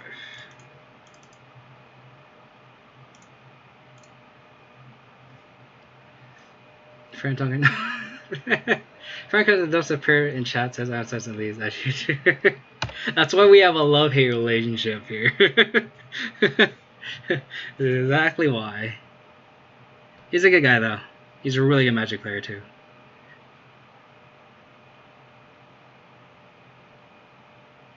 It's just if you go back to like the archives of the Modern Streamers League, I think it's like the first week where like I lost the match, but like game 1 it went to like turn 35. I was playing against Garrett Martin on Abzan Coco and I like squeaked out the win, and he was like flabbergasted that I won that game. And I think I just kind of like patted myself on the back because I was like, yeah, I definitely got out of that like super luckily. He keeps losing his mod in Evero's chat because of a fail. That's fair. Okay. So we know the contents of their hand. We're gonna go to 12.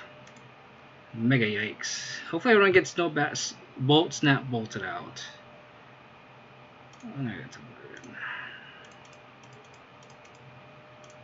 Now that we're on Jeskai. So I'm assuming it's like Jeskai Stoneblade or whatever.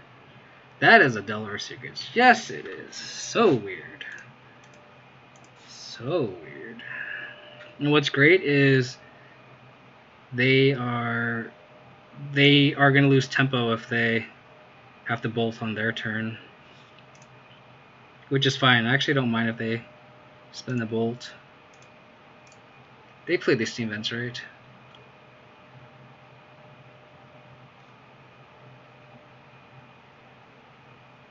They got the path.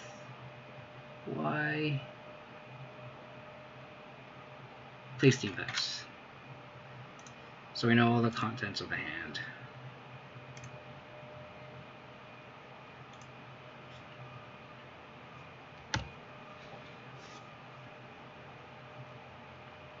And if we draw land, we can go. We can kind of play out our hand too.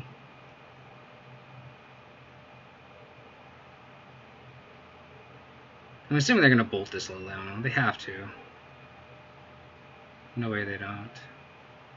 I'm assuming this is like Jeskai Stoneblade or something. Probably fetch Sword of Fire and Ice. Or Batterskull. I can see Batterskull too. Sleight of hand.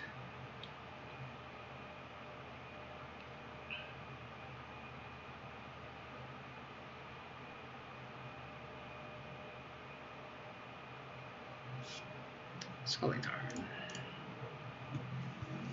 Okay. One less bolt for our duders.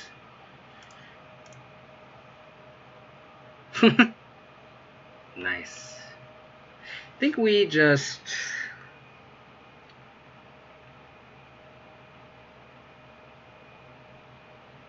I think we... so they have a steam version and they didn't cast it. So like, this is an obvious bolt.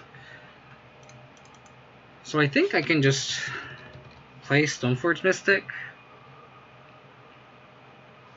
Get Batterskull.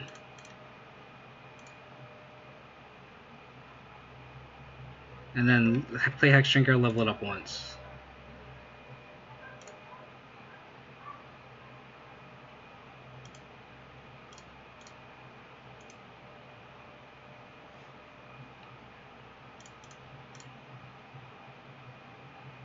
Since we're pretty threat heavy, we don't need to get a sword. I guess we could get a sword, but...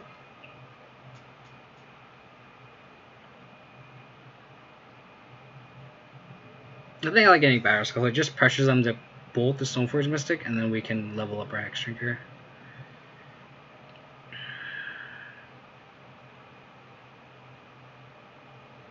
Like, this is a lot of pressure for them.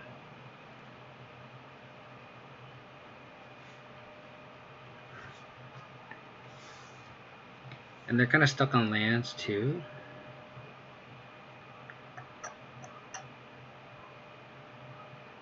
Not anymore. I guess they're not stuck on lands, they've hit their land drops, what am I saying?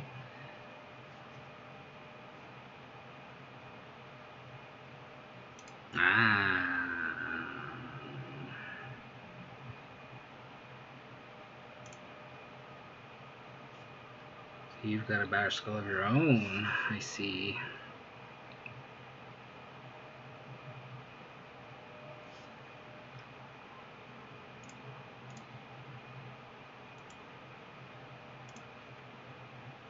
I don't know. I think that'd be really interesting, though.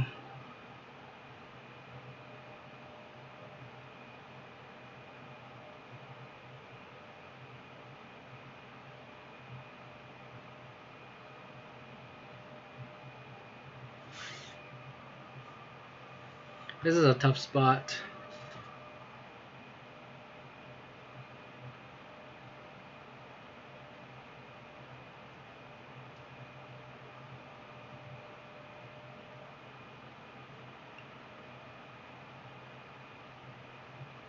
I think I want to play Scoos. I don't want to get blown out by a removal spell. They have I know 2 out of the 3 cards, and they held up a removal spell this whole time.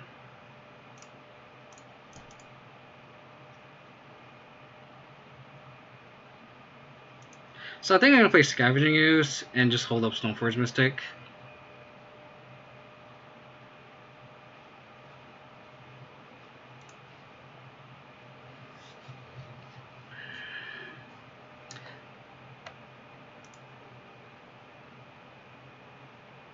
Yeah, Figure of Destiny is a good example of something that's kind of fair.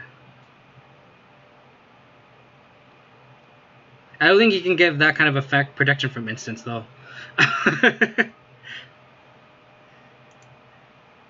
That'd be pretty crazy.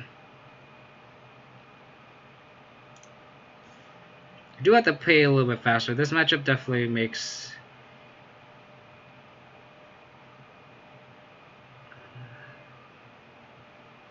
Okay, well, glad I played the Scoos. So now we know the contents of their hand.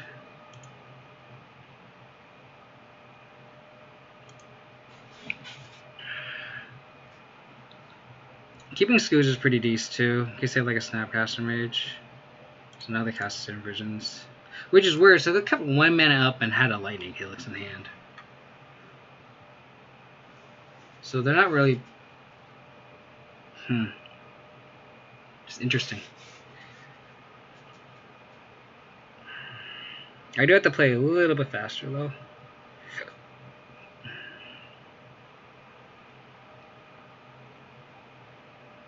So they have Batterskull and 1 unknown.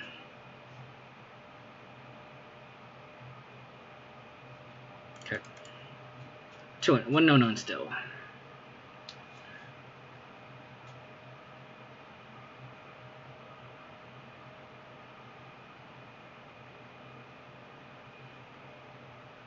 Top bottom.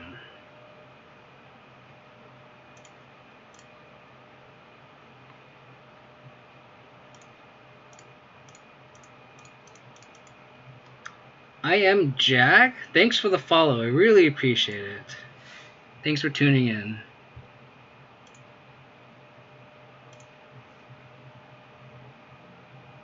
So, Bubble's pretty decent.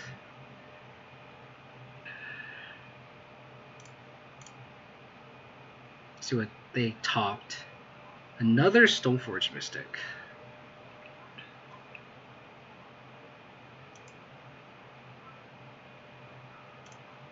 So I'm going to attack here with the Germ token.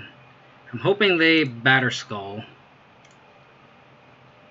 And then they trade.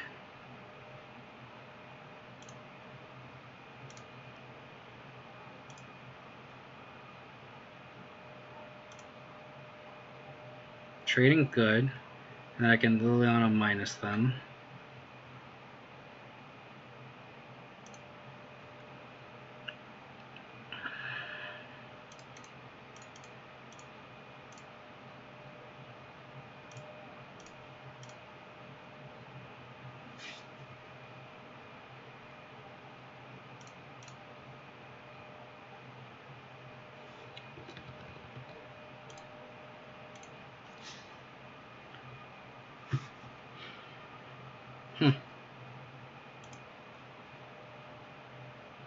Oh, nice.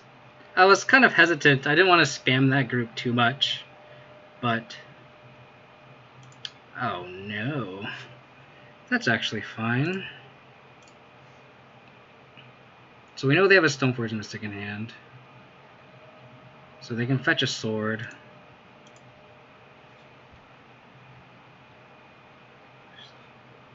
Yep. So I can Inquisition whatever the sword they fetch. I am Jag. You should join the Abzan Facebook group. That's where I also post my streams as well.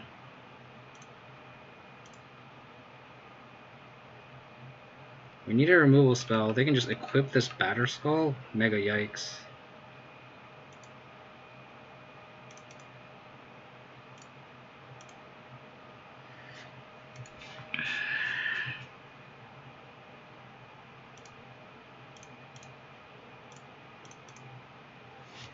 We need a removal spell.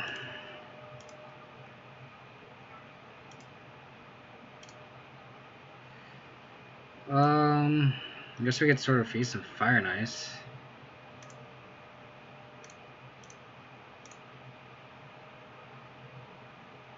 I'll eat Brazen Borrower. I'll attack.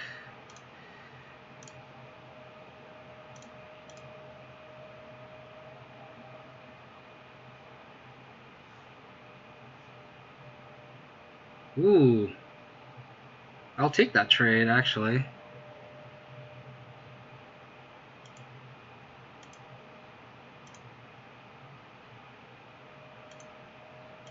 I will gladly take that trade. That's a great trade for us.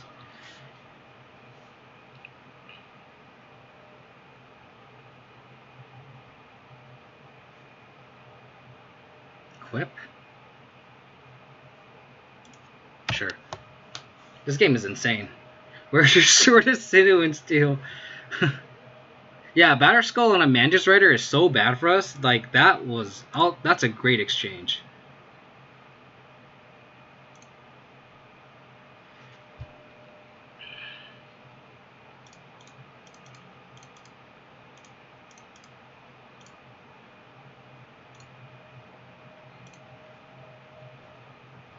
Equip here.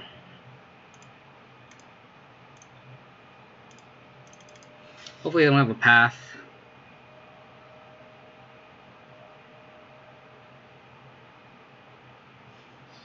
This is this is a very weird match.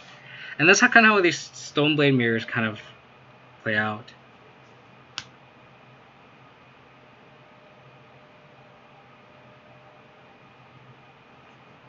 Okay. No path, no path, no path. I think if they path, they would path now, and then try to get the damage in. Bottom. They bottom with Serum Visions.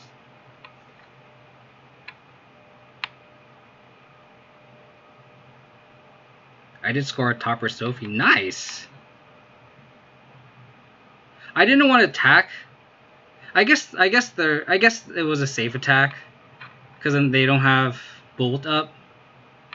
Yeah, they don't trade, they bounce. I guess me at 17 life is more valuable than them at, or 18 life is more valuable with them at 31. I don't want to lose to Bolt. Or lose my Stofie to Bolt. Or, sorry, block this and Dido Bolt.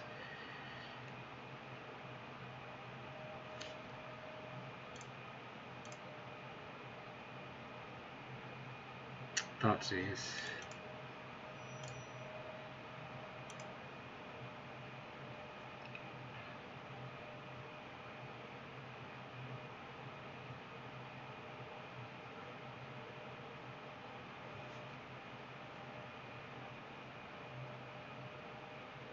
Oh, don't have the path.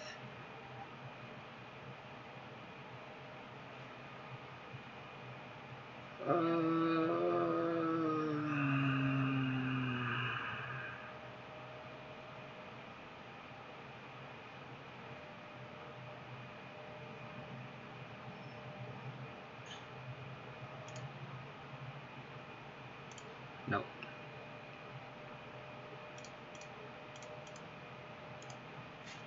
So I'm gonna equip here. I'm not gonna. I can't. There's no force to be played. They only have one card in hand. No path, please. Damn it. Oh. Interesting.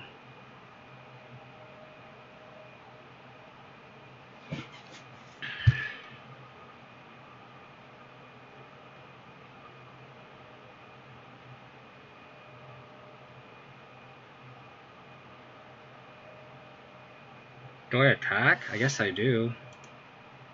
Because if they have a path on the top, we're just fucked. Yeah.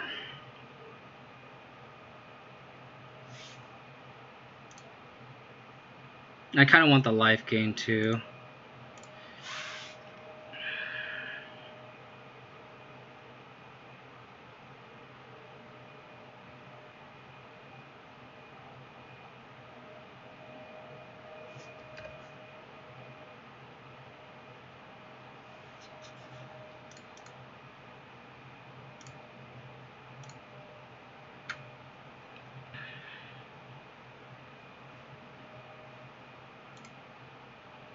I guess I should have played the Tormogoy first to play around Mana Leak. That was a misplay. That was a misplay.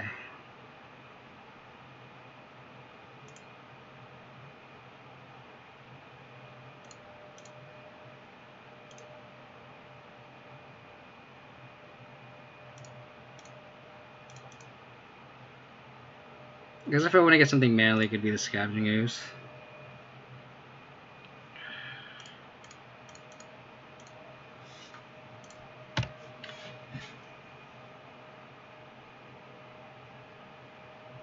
Helix? Oh, they just return Batterskull. That's fair. That's fine. If they just hardcast a Batterskull, we just equip our Batterskull to our Sword and Fire Knives. And they're just like super dead. Okay.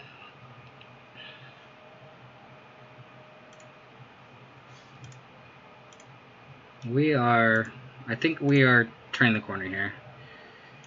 Let's bobble them. Let's play a little bit faster here.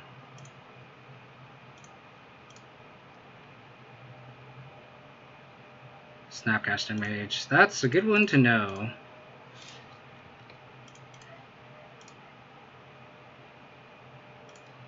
Gonna try to equip here.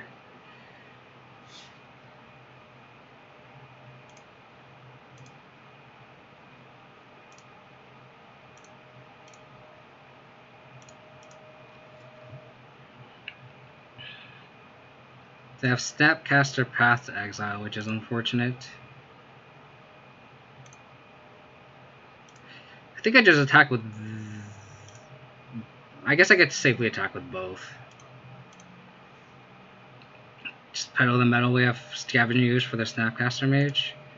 Oh, they take it.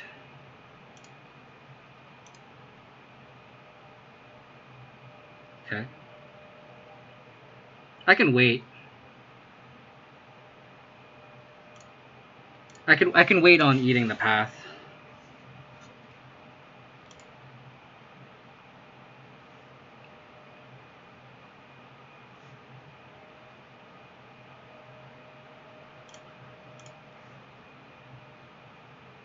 Because I don't want them to just like Snapcast or do something else and get value out of it.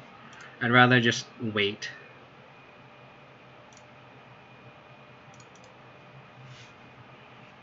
I'm gonna get a basic swap here just so I can hold up as much green mana as possible now.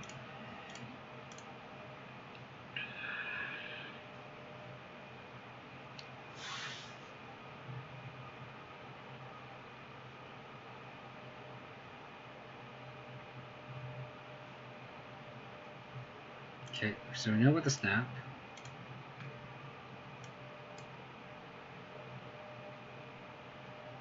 Path. Energy Vial. Thank you for the follow. We appreciate it. Thanks for tuning in.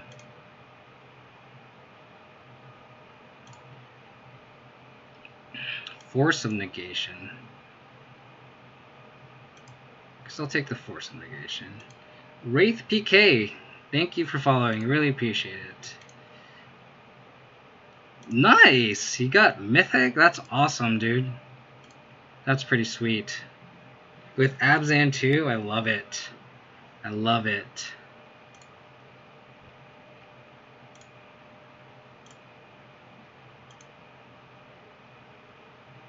I actually misplayed there. I should have played the Liliana first. But I don't think it's going to matter. I should have played it first and then drew the card off Sophie. We're behind on time, which is not very good.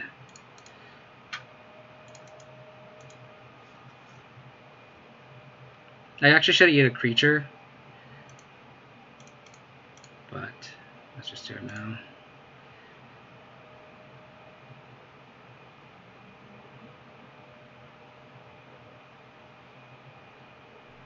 Yep. That's fine.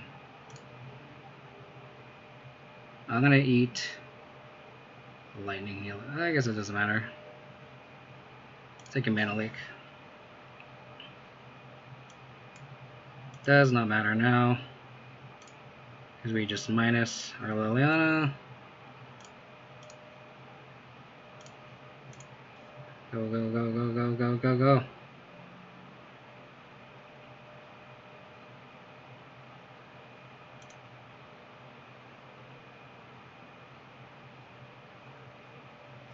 We're behind on time by a minute.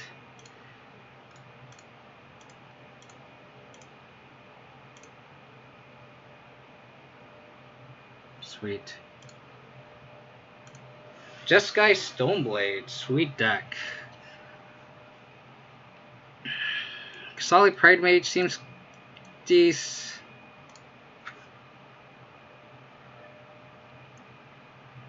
Other than that, it's like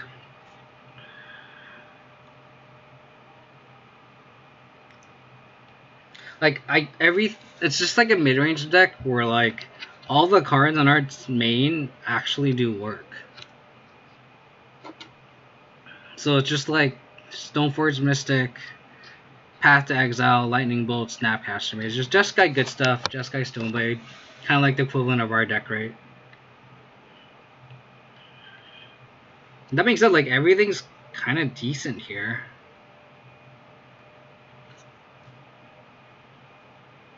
You like Ashiok? That's fair.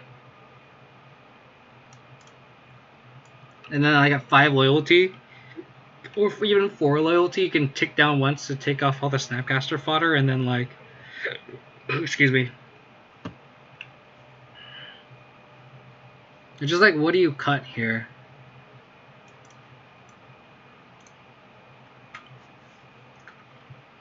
Do you like trim a path? You don't want to ramp them and like trim a Hex Drinker maybe? Just board in 1 Ashiok?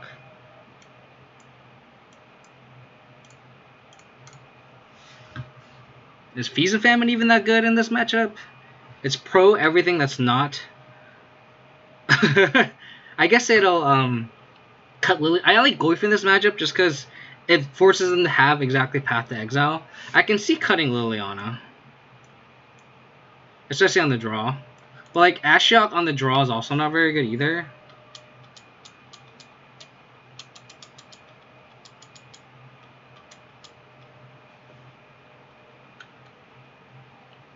I guess we're kind of leaning on our discard spells anyway.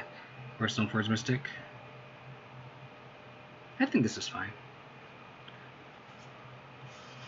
Trophy is nice because like more often than we just die to like a Snapcaster Mage or cook to like a Sword and Feast and Famine. So like Sword and Feast and Famine is kind of like enemy number 1 in this matchup right now, or just in Stoneblade mirrors in general, because like obviously the protection from black really kills us, and that maybe that's an argument for keeping the path. But like if they have a Sword and Feast and Famine unmolested, I think we're kind of in a losing predicament anyway. So I'm gonna have to play a little bit faster. I'm a minute behind clock. So apologies if I'm gonna ignore chat for a little bit. This is a really, really fun matchup. Kind of need a forest here, but we do have interaction. So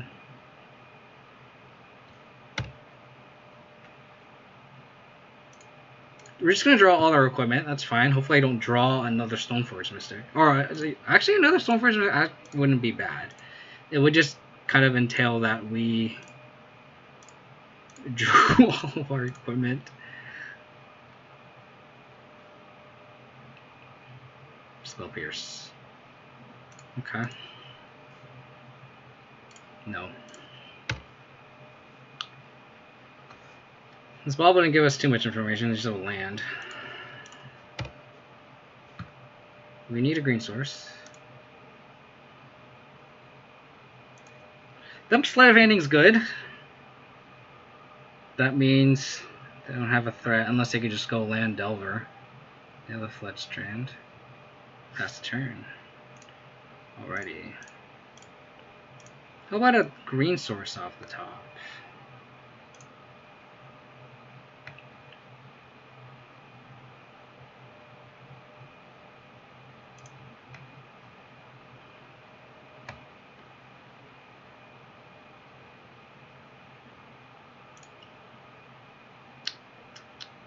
Them bolting now is kind of interesting.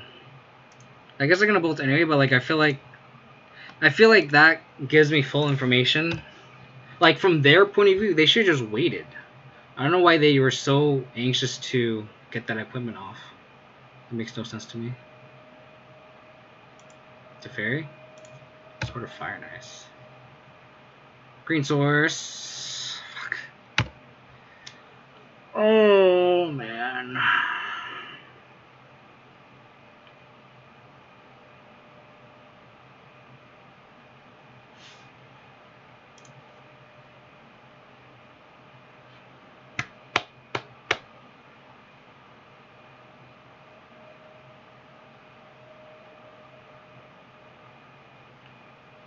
They're also just short on threats too.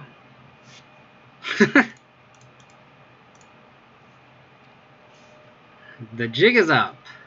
Mana leak this. Oh damn. If they mana leak this, that would have been gas. Yes. Shuffle. Jig is up. We have all the equipment in our hand. They can assume 4 out of the 5 cards. Ooh, they passed it.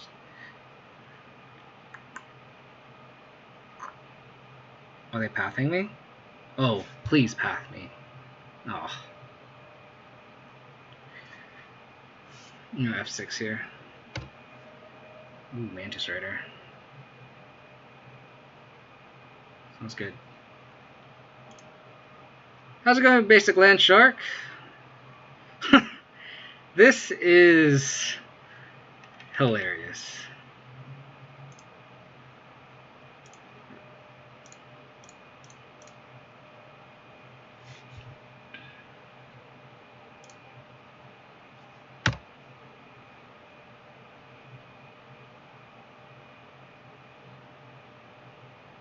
Oh, and they're gonna be able to equip this Mantis Rider? That's so gross. That's pretty gross. We need...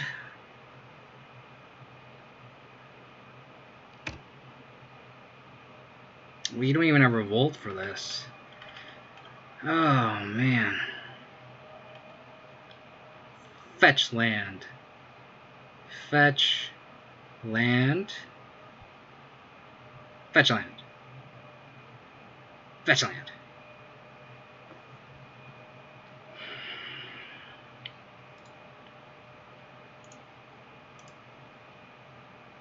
I'm gonna have to attack with this Germ token.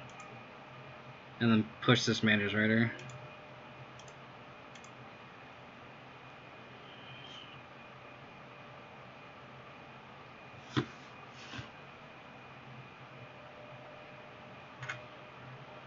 Gives us valuable life here.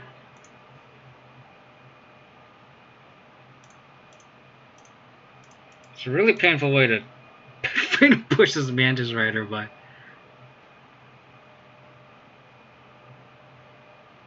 okay. So we're not dead yet, but we are pretty close to dead. I don't like Ashioks now. I think I'm gonna board out the Ashioks. This is just an unfortunate sequence of draws here. Luckily for us, we're also ahead of clock now. So we can kind of use that to our leverage too. Okay. So we're going to take 7. Green source.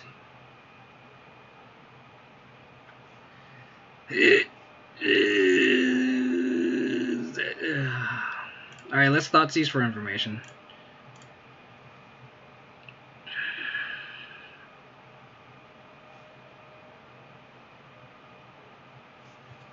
Excuse me. Oh, that's real rude. That's so rude.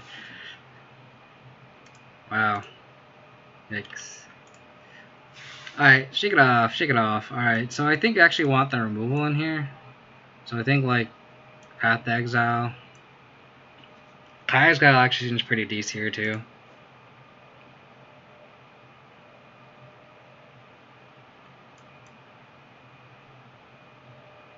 on the play, I think I want Veils. Cut the Hex Drinkers.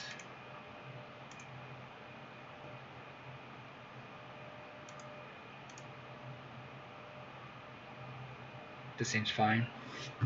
I think I like this configuration more. Because even on the play, a Nashak doesn't stop a turn 2 Stoneforge Mystic.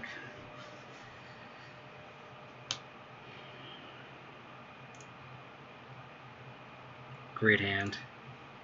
I don't like Veil because there's not there's not much that card stops, right? Like we saw Mana Leak and that's about it. I didn't even see a Cryptic Command, and all the removal spells are like bolts, helixes, and paths. So it's like I don't see any value in Veil of Summer in this matchup. So since we're going to cast a Torrent Discussion on our Stoneforge Mystic.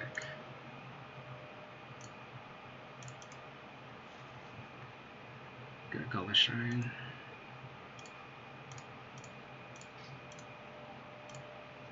Abrade, Serum Visions.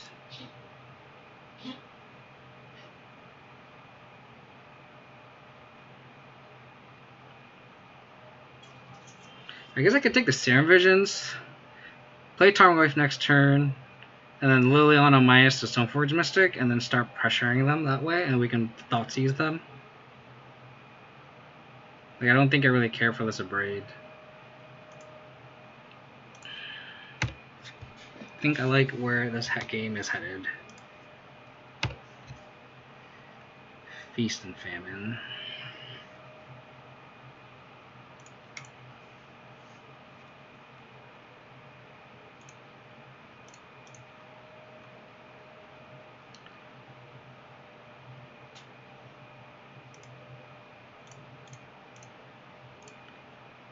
Olgoif.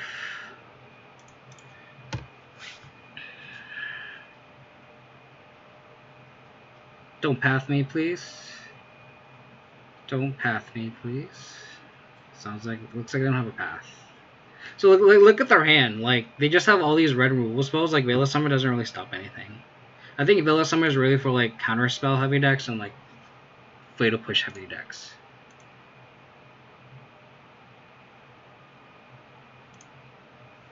I hope they get Batter Skull here.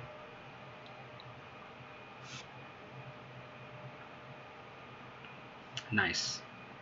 So that way you're not scared of any like random equipment.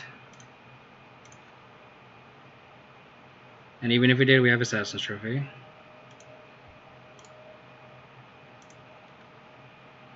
Don't want to get snap bolted out of the deck, out of the game. So I think I'm just gonna put Liliana here. Minus the good old Stoneforge Mystic. And their 2 burn spells can't kill Liliana either. And we are on our way. I can also see like Thoughtseizing their Abrade away too. It's also a good line. Spire Buff Canal.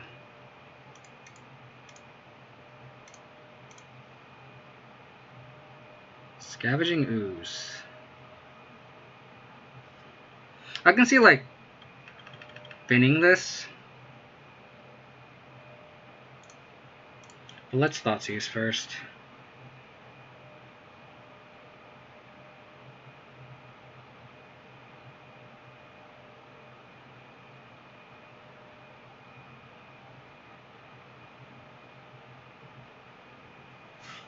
If they draw a path, that sucks.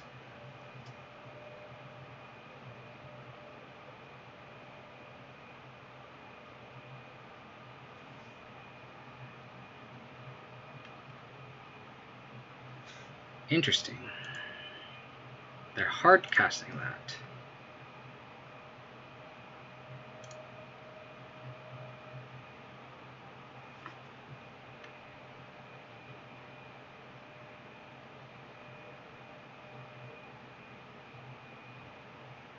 I guess we take the Abrade here. I'm not gonna plus this Liliana.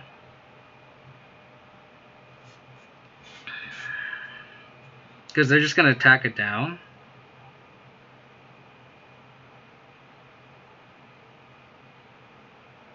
I could also just see trophying this Brazen Bar, but then we don't have an out to Batter Skull.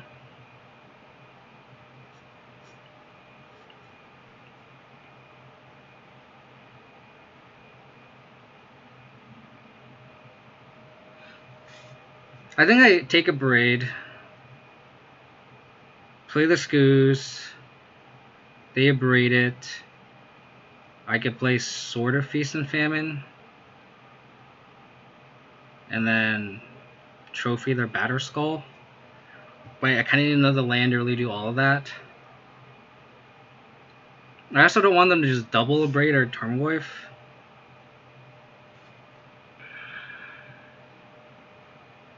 But I don't think they'll double abrade our Tarmogoyf because then we just have this unmolested Scavenging Ooze. And they're just so far off casting this Batter Skull too. So I think I take the Braid and then just hack.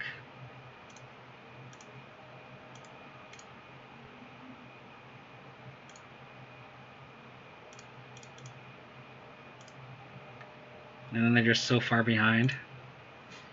Like they have to spend the whole turn abrading. Like I just hope they don't have a path. Like as long as they don't have path to exile, like this Tarmogoyf is just gonna win the game.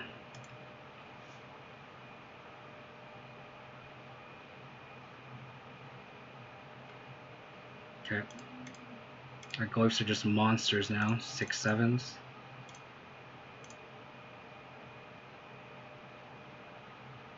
Hollow Fountain, abrade Skoos.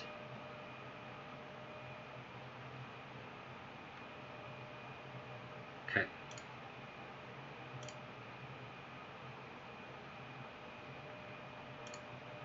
Okay.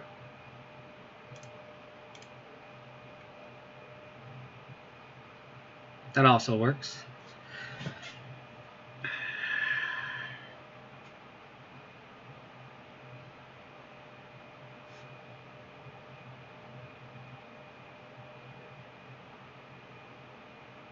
I think I'm going to play the Pride Mage here and get the Exalted trigger in.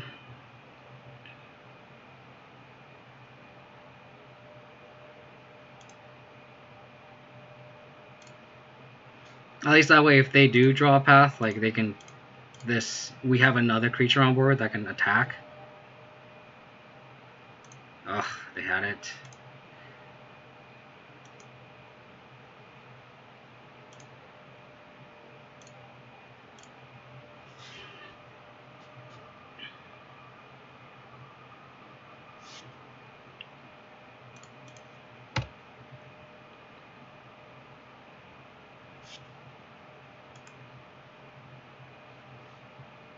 They didn't play the Batter Skull.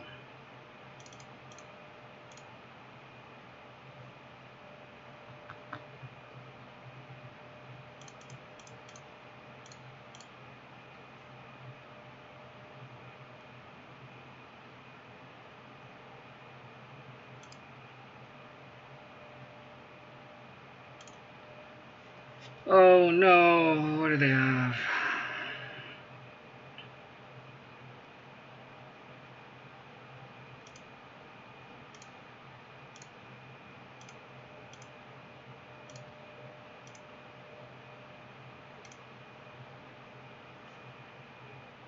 So they have Batter Skull. Why didn't they play the Batter Skull? Oh, I guess because I can kill it, but like I feel like that's just better. And hold the trophy. And now they just have to play Batter Skull here.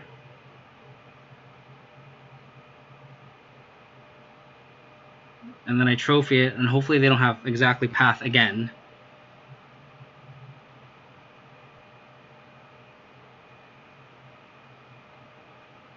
Or Snapcaster. Snapcaster or Batter or path, actual path to exile is bad for us. That's fine.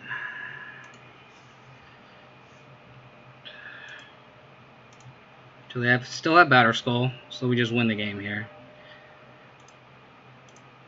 GG. Yeah, I think they're just so scared of this Pride Mage, but like, there's no, they're not playing. Oh shit! I didn't do it at end step. Fuck. Oh my god. Oh my god, I thought it was an end step. Gosh darn it. Oh my god, that's so annoying. This is a win. That's so annoying. Oh, I thought it was at end step. Oh my god. Oh, that's so tilting.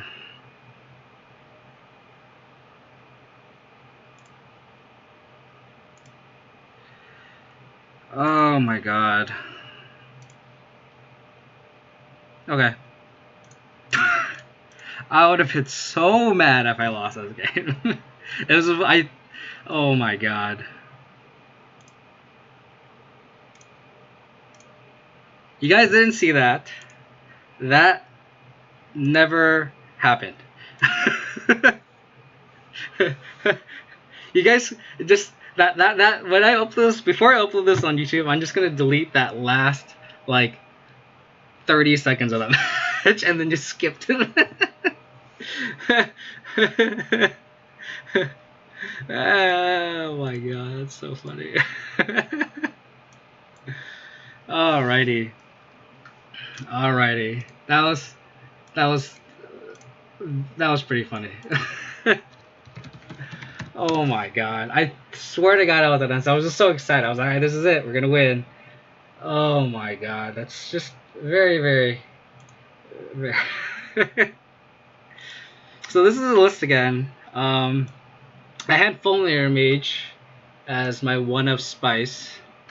Not real Spice, but just kind of like something different. So I've been toying this one slot for those who have just been tuning in. I've been toying with the Celestial Purge Fulminator Mage slot. I had Lingering Souls last stream. I had Fulminator Mage. I'm still kind of up in the air. I still don't know what I exactly want from it. It could really be anything. It might be something completely different next time. I really don't know. But this is a list that I'm doing really well with it. I've been 4-1ing and 3-2ing every league so far. I've streamed every league that I've played with this deck so far, and it's been a lot of fun. I really like how I constructed this deck. It's very low to the ground. It's a lot of one-drop heavy, like because you have Hex Drinkers. You only have 22 lands, so I like how lean this package is here. We have all this under the curve, and then like the rest of the deck is rounded out at 3 drops. So 3 Liliana, 3 Lurrus, and 2 equipment, which we're just going to tutor for anyway. Like it's fine. So like really, we only have like these 6 3 drops, and then just like the rest of the curve. And I just love how under the lower to the ground it feels, how this deck feels, and I just love how this Lurrus engine.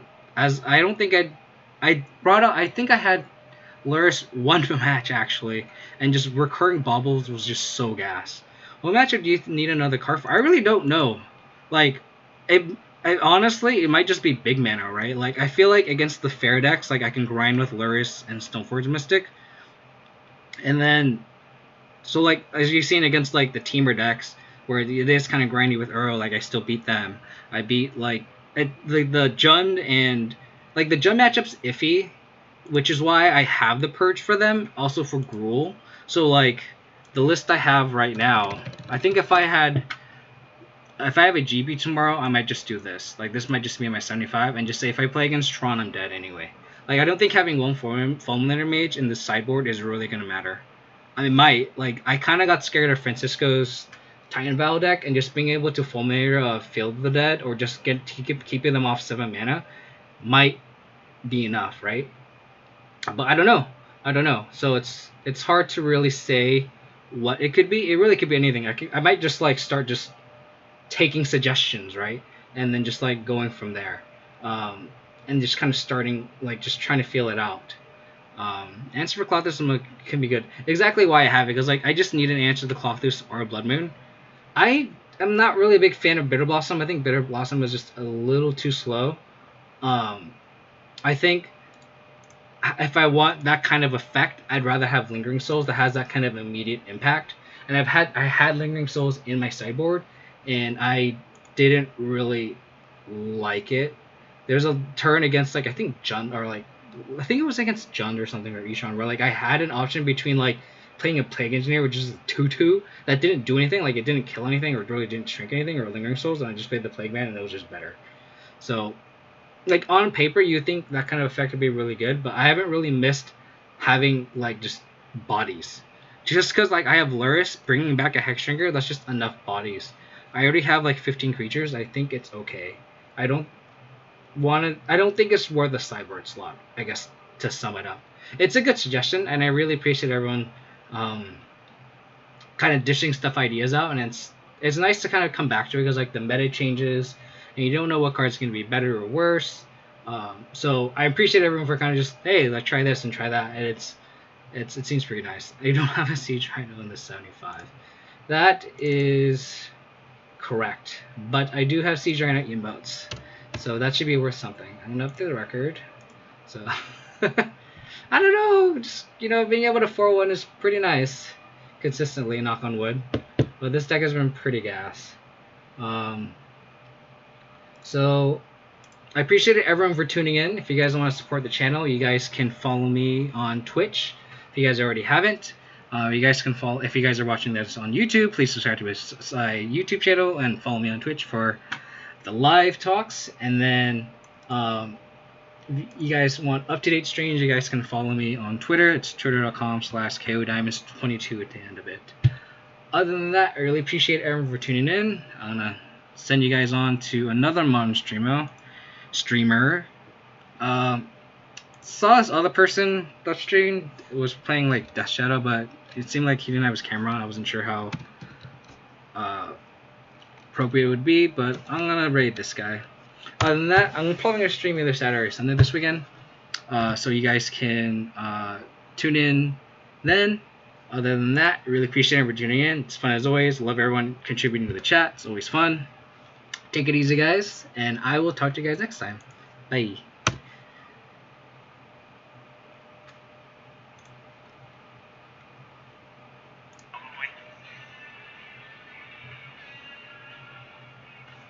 I think we full score here 2-2.